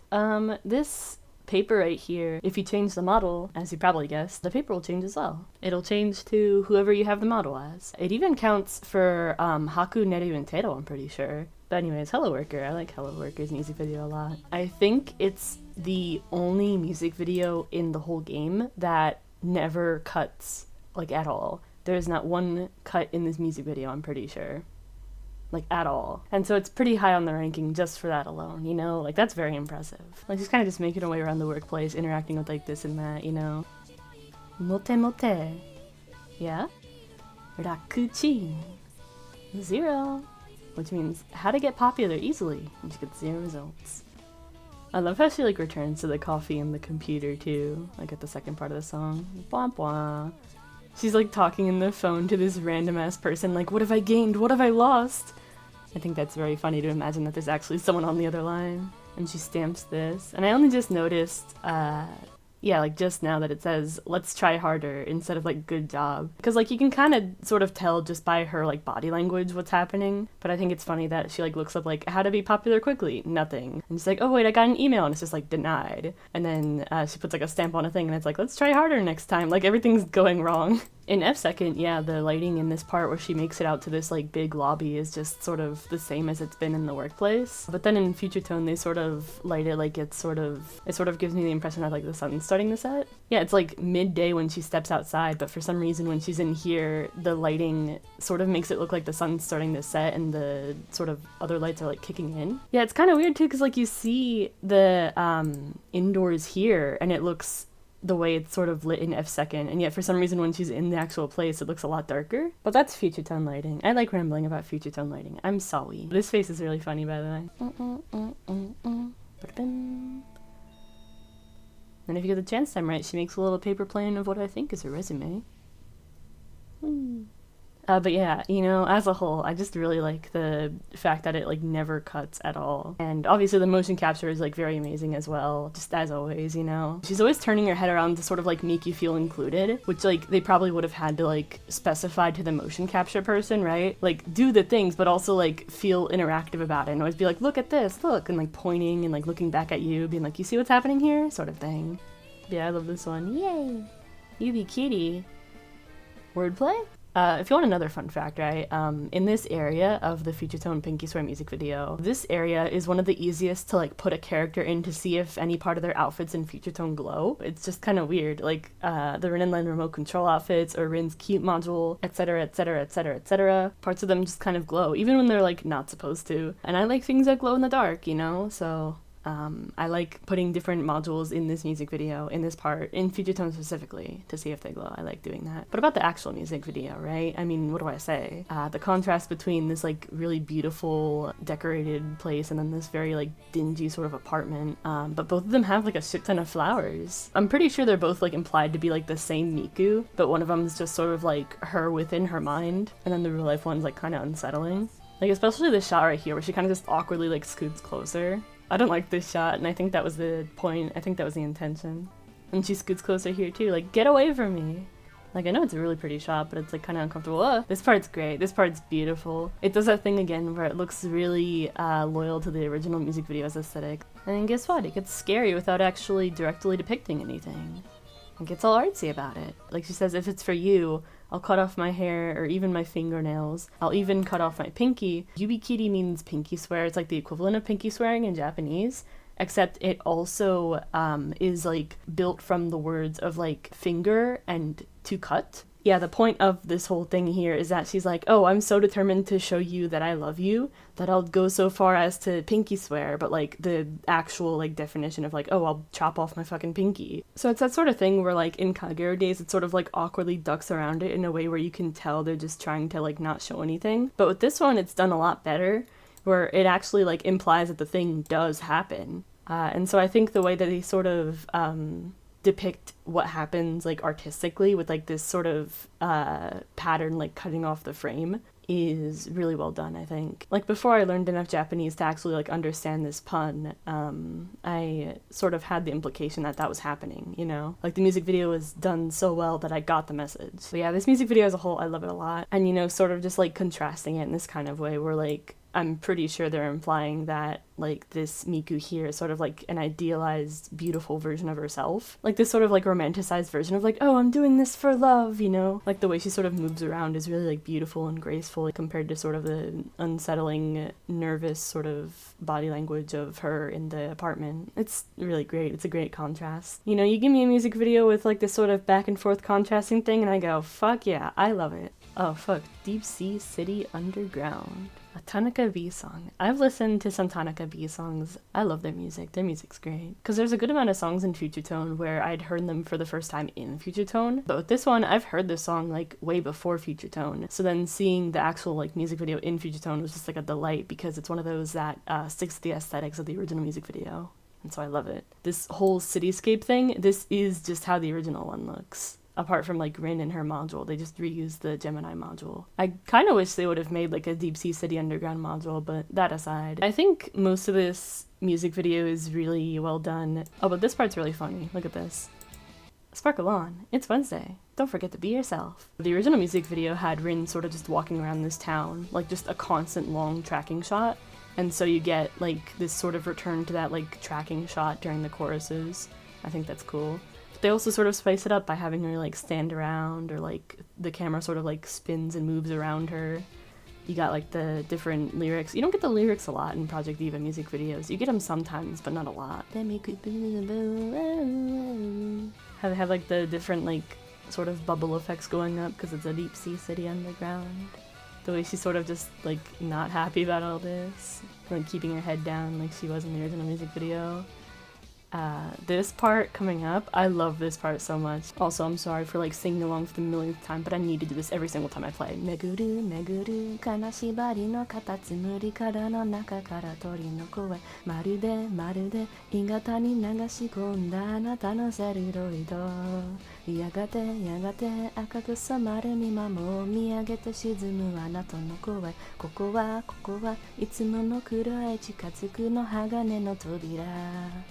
I need to. It's a need. I'm sorry. I'm sorry for singing along so much. But like actually talking about the music video again, look how beautiful this is. Look how well laid out the scenery is. Like I talked about how I love how Nekomimi Archive has such a vast city, and it's the same here where like the city is so vast that you can just see her like making her way through it, standing on high vantage points, everything, you know? Like you even get this like zoom out shot and then it's like sort of spinning. I love when things spin, by the way. That's another thing I love in music videos. If something is like spinning around, if the camera's spinning, if a thing is spinning, any kind of spinning, I love it. We are back with the classics. It's Rolling Girl.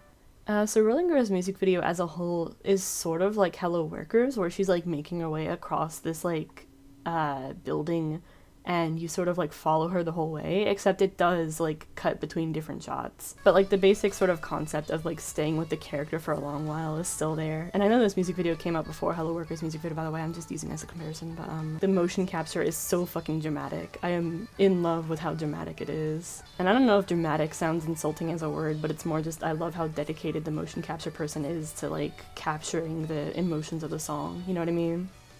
This part's a little funny though, like, oh fuck, I broke it, you didn't see that, you didn't see anything, stop following me, kind of thing. Oh, but then this like second part is my absolute favorite. Like from here onwards is just my favorite part of this music video, where she sort of like makes it to this like arrow hallway and it's like, go forward.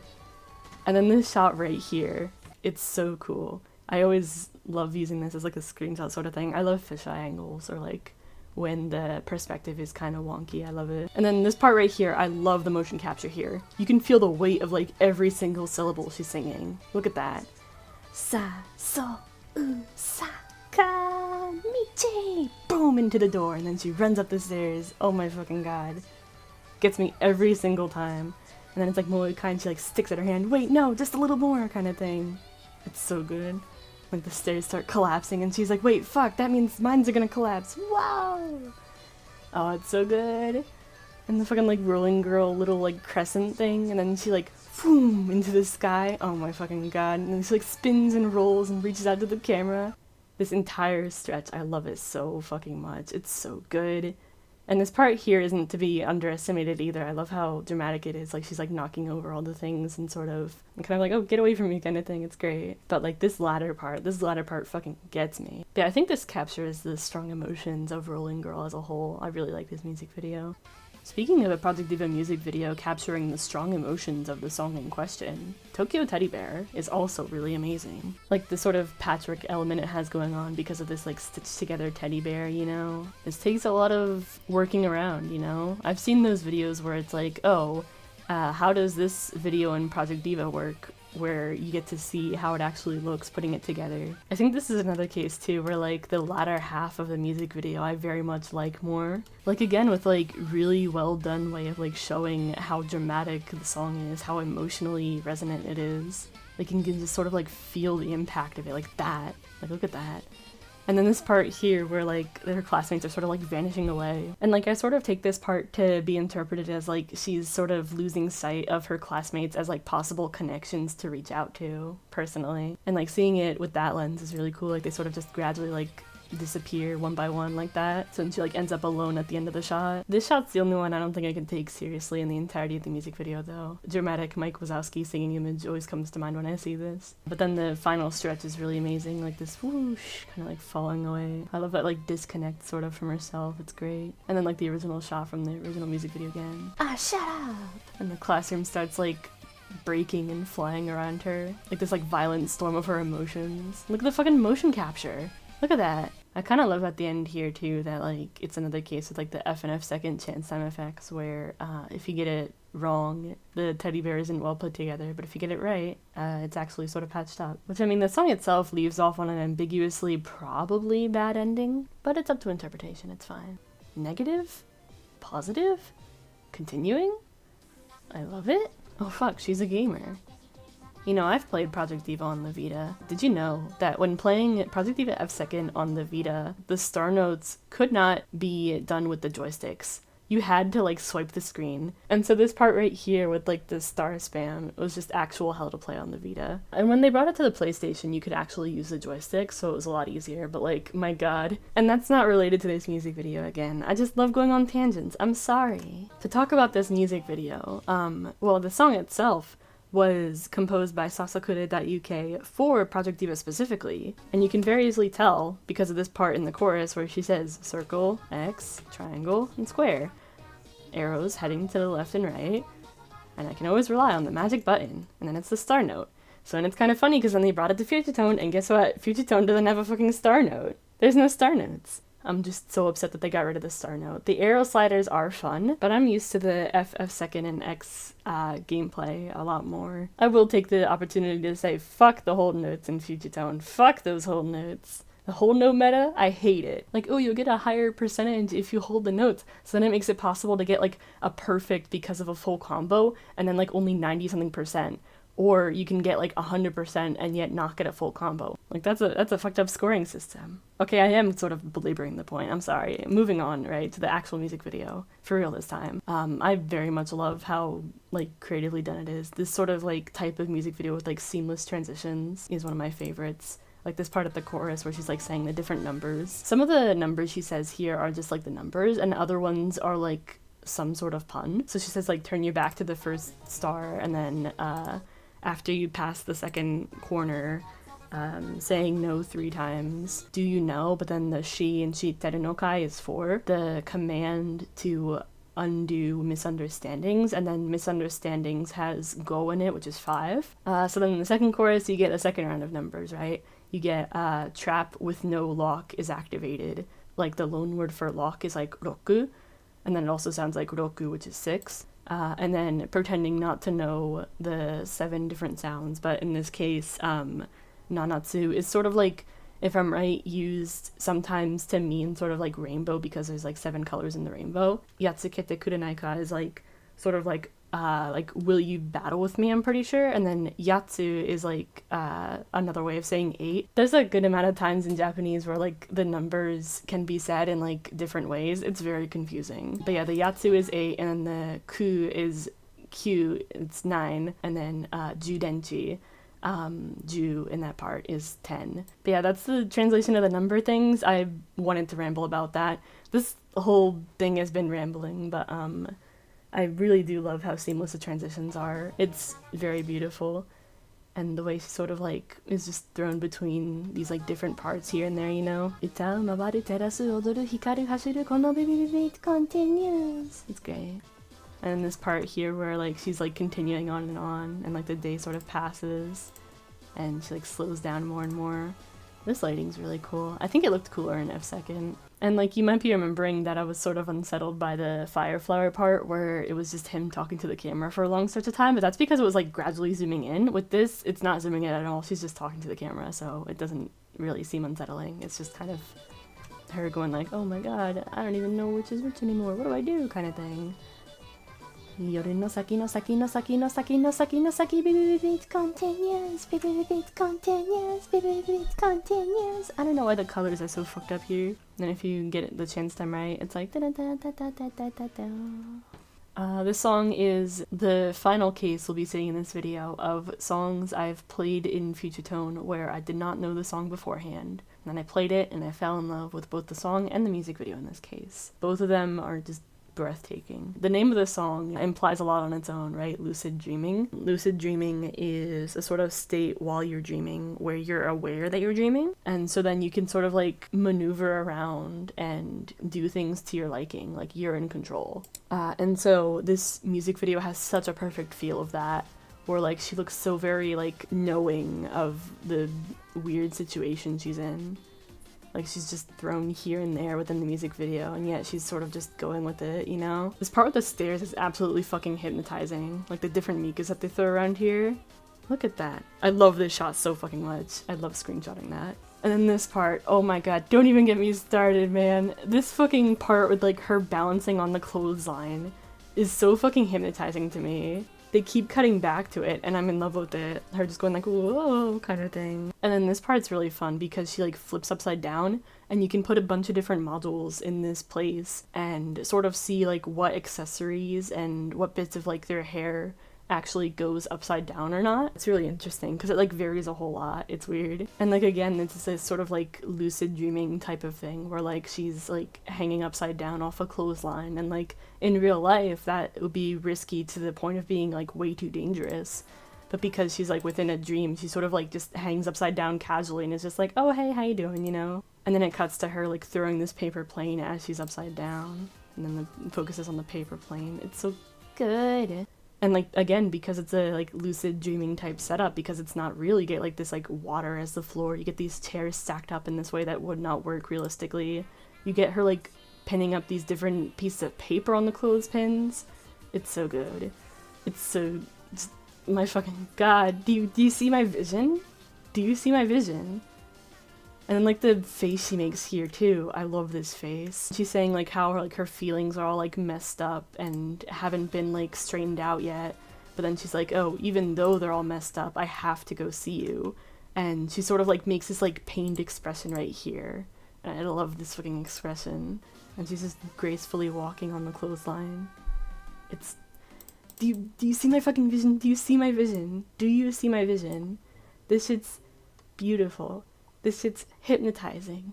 This shit's entrancing. You know, do you want me to like whip out a thesaurus? I hope you understand. I really do hope you understand. Like, just to like get an idea of how much I love seeing this music video, I hadn't known the song before I played the game. And so when I started playing Future Tone, I had to like play on hard mode at first and then sort of like get acquainted with extreme mode. And when I played it on extreme, I would fail time and time again because near the end it had a very long sequence of multiple double notes. But I love this song so much that I even got it perfect. I got a fucking perfect on it just because I was so like hypnotized by the song that I was like, I need to play it over and over and over again. I need this. And like I've gotten a lot of perfects on other songs, but like this one is just sort of a standout case because of how difficult it was on extreme near the end. Like even just like moving the cursor throughout the music video and seeing it sort of like sped up and reversed, you can see just all these different moments of like how beautiful it looks, right? Hopefully you understand, right? Hopefully you understand why I love this so much. Two-Sided Lovers is an amazing music video. I love it a lot. I love how colorful it is. I love how they throw Miku around all over the place. The, what's it called? Typography? The way that the text is like moving all around the place. It's amazing. I love it. It's so great. Look at that. Look at that. Look at that. It's so good. And she does a dance. A lot of people love this dance, and I'm included in that. This dance is amazing. There's a lot of cases where I've seen those videos that it's like, oh, how does this video in Project Diva work? And you sort of also get this like thing where the edit mode music videos have to like work around different things, like different restrictions. I don't know how to phrase it properly besides the fact that they're like just, they have to cheat the camera, right? But seeing the behind the scenes of it is like just really amazing, you know? The final product is so great, so well done. It's so stylized, I love it. I know that I rambled a lot during the Negapause Continues music video, which we just talked about, but I do have a little story to tell about this. I don't think there's any better time to tell it than within this like Project Diva long rambling video in like 2015, 2016, somewhere around there, like back when I was in school, right? Where a friend of mine came over to visit, and I was like, oh my god, you should try this game out, like this cool Vocaloid game, you should try this game out kind of thing. And so she was playing it on easy, and she was playing this song specifically, and it was like F2nd. And so she's like playing the whole song, she's doing really well, and like I'm like realizing while this like tense pre-chorus is happening, like, oh fuck, I completely forgot to tell her about the star thing, because like the chance time had already sort of started, and the chance time is like, oh, like get enough notes right, and then it fills with the star, and then you gotta flick the star with the joystick. I forgot to tell her about the joystick chance time star thing. And if you don't flick that star at the end of the chance time, even if you fill it up, it doesn't count. It doesn't get the chance time right. And I'm like, oh, I know. I'll just flick the star on the controller, right? I'll just like reach over, flick the star, and then it'll be fine. Tension's building up, and it's like approaching this part, and then it goes,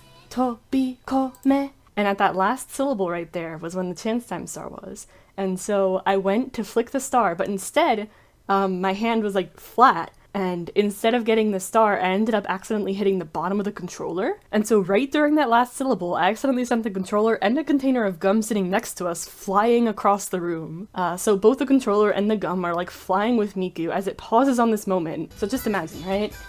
1, 2, 3, boom! Boom, they hit the floor. And then Miku like stops singing because the song fails, and then you get like the little dropout animation where she's like crying. She's like, oh, do better kind of thing. And we're just sat there in shock of what just happened. And it probably sounds like I'm making a ginormous deal about this, but it was such a perfect moment that I cannot forget it. And every single time I end up playing this song nowadays, I always think about it, like always. And like I think that's like the loudest I've gotten during this entire recording for like that little tangent storytime thing. But listen, it just sticks in my mind. It's really funny to me, okay? I get to have this. This is my rambling video. But back to the actual music video, like finally. This is another case where the song was in a game before Project Diva F2nd. So then when it came to F2nd gave it a chance time, and so then it came to Future-tone, and Future-tone was like, sorry, no F2nd chance time for you. And it makes me really sad, because it is one of my favorite F2nd chance times. Because a lot of the music video is like Miku in this sort of like abstract music video setup with like these different ways that she's being framed, and then like it cuts to her like dancing during the chorus. And so the final chorus, if you like didn't get the chance time in the older game, was just her continuing the dance. But then if you get it right, it actually like continues this like style in F2nd's chance time success event. Look at that. I'm just gonna like let it play. Look at her go. Look at this.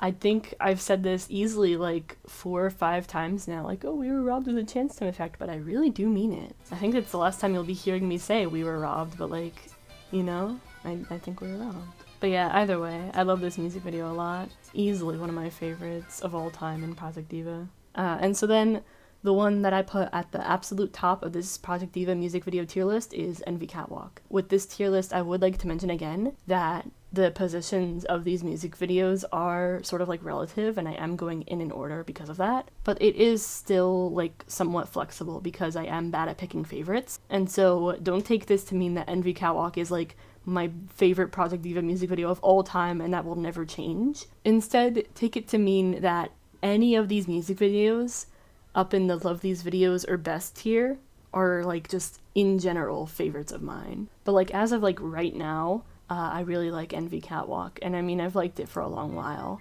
and so I'll be talking about it last. Just this like way it incorporates 2D, like the different assets it has, the text it incorporates. I mean I think you've sort of noticed by now that I like the sort of two-faced lovers Envy Catwalk type of music video where like instead of the type of music videos where it's just the character constantly dancing on a stage with not much else, I like the ones where it sort of like jumps around and plays around with like, oh, she's dancing, but then there's also this going on sort of thing. Like the way they sort of like silhouette the module every now and again, you know, the way they sort of like naturally incorporate her into this and that.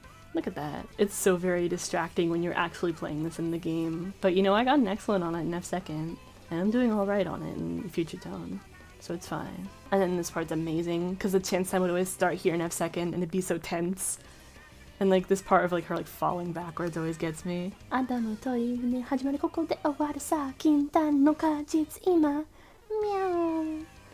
would only happen if you got the chance time right. In F2nd, that chance time was really difficult with like the way it would have the different arrows there. And so it would be a rarity that I'd hear the cat meow sound effect. Like an actual rarity. I'd get so like tense and scared and be like da da da da da da. Like you don't have to do much to get the success effects in Future-tone. They don't have a chance time. It's like, oh, I got what I wanted, but I didn't have to do anything. The end. Well, that's kind of cool, ending the entire tier list off with a thing that says the end. But yeah, this music video is just really colorful, all the different incorporations of the text, the different incorporations of the assets, the way they throw Miku around. I'm sort of repeating myself at this point because that's been a thing that I like seeing in other music videos, and so apologies if I sound kind of like a broken record, but this is really just one of the most standout examples of those things that I mentioned. But yeah, that one is at the top, but again, take that with a grain of salt. Take a good amount of these rankings with a grain of salt. Like there's some that I'd probably switch around a bit now that I'm done talking about all of them, like, oh, boom kind of thing, right? But as of like right now, I guess this is what I think about them. And this video is so very long because, yeah, I kind of felt the need to talk about a lot of them, you know? And also, I don't know where to put it. I have talked about the edit mode music videos that made it to Future Tone, but there's also just edit mode music videos as a whole that fans make and post and are able to play. And I can't put them on the actual tier list, and I couldn't think of a better time to mention them, so I'm just mentioning them at the end here. But yeah, I've played a good amount of edit mode songs on F2nd's edit mode. Like, I've like gotten them from different users, like downloaded them, and I really like Uramashi Yaho right here. I like how its music video looks a lot, like incorporating the 3 different Lukas. I really also love this edit music video of Airhead, Garando. It's very similar to the original music video's aesthetic, and doing that in edit mode is like even tougher to do, but like they use the sepia effect and all that really well. I think it's really pretty. Like the sort of like way they like pause the different pictures and stuff. Kawaku no de no de no. It's so good.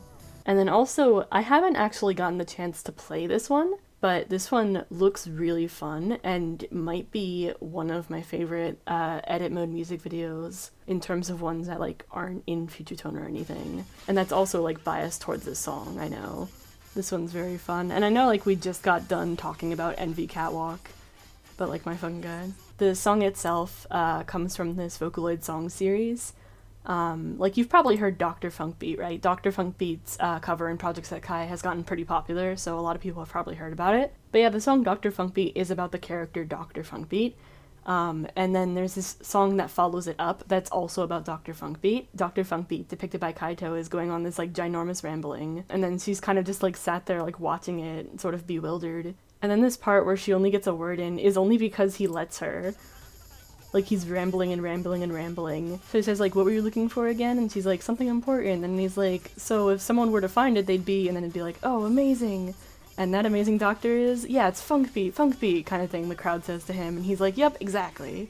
And that's, like, such a good part. I love that fucking part of the song. The way this, like, video depicts it is just so very fun. And it's so fun because like the way the edit mode depicts it is that like the crowd chants are like from these like little spinning ducks that you can have as like a head accessory on the character, where they sort of just like spin around. You know, like a character gets like hit on the head and it's like toot, toot, toot, toot, toot, like the birds spin around. And so in like it looks like they're like jumping up and like chanting the thing in this part. It's so cool. But to try to not ramble about it too long, basically, it's just, yeah, I love how chaotic the editing is. You could argue that it probably is like too chaotic, you know, it's a little crazy with its camera work. But this song is like very over the top, and so I think the chaos is very well deserved. But yeah, I'm trying not to ramble too much about the edit mode music videos, but just know I really like this one. This one's sort of a hidden gem, I guess. Not many people talk about it like at all. I haven't seen anyone talk about it. But this is sort of just my general opinion on the music videos in Project Diva, you know? This is what I think. Project Diva, I've played it since 2015, and so it's been a very like important part to me being like a Vocaloid fan, you know, me having played Project Diva. And so it was really fun to talk about just all of these, to get to like ramble into a microphone about them, you know, but like it's gonna turn into that kind of thing again where I'm like, oh, like tell me about your favorite ones in the comments kind of thing. And like I feel kind of weird ending a lot of videos where I ramble about something for a whole while with the sort of note of like, let me know what you think in the comments, and like I don't know if that's a bit samey, you know, a bit repetitive, but I really do like hearing what different people think about things, you know, because the reason I sort of like do these sort of like rambling videos at all is to just have like a way to like sort of get all my thoughts about something I like out there. And so it's fun seeing people do that in the comments. Like the How to Full Foreshadowing video I did a while back, I got a lot of really nice comments of people saying like what their favorite characters and scenes were. I love it. I fucking love it. It's amazing. And so I guess like a good way to top this off would probably be like A, comment what you think, I guess, you know, what music videos you like, and B, I guess just like linking this tier list in the description, or just let me know which music videos you like in general if the tier list is a whole lot, because as you've seen from this very, very, very, very, very long video, it is a lot.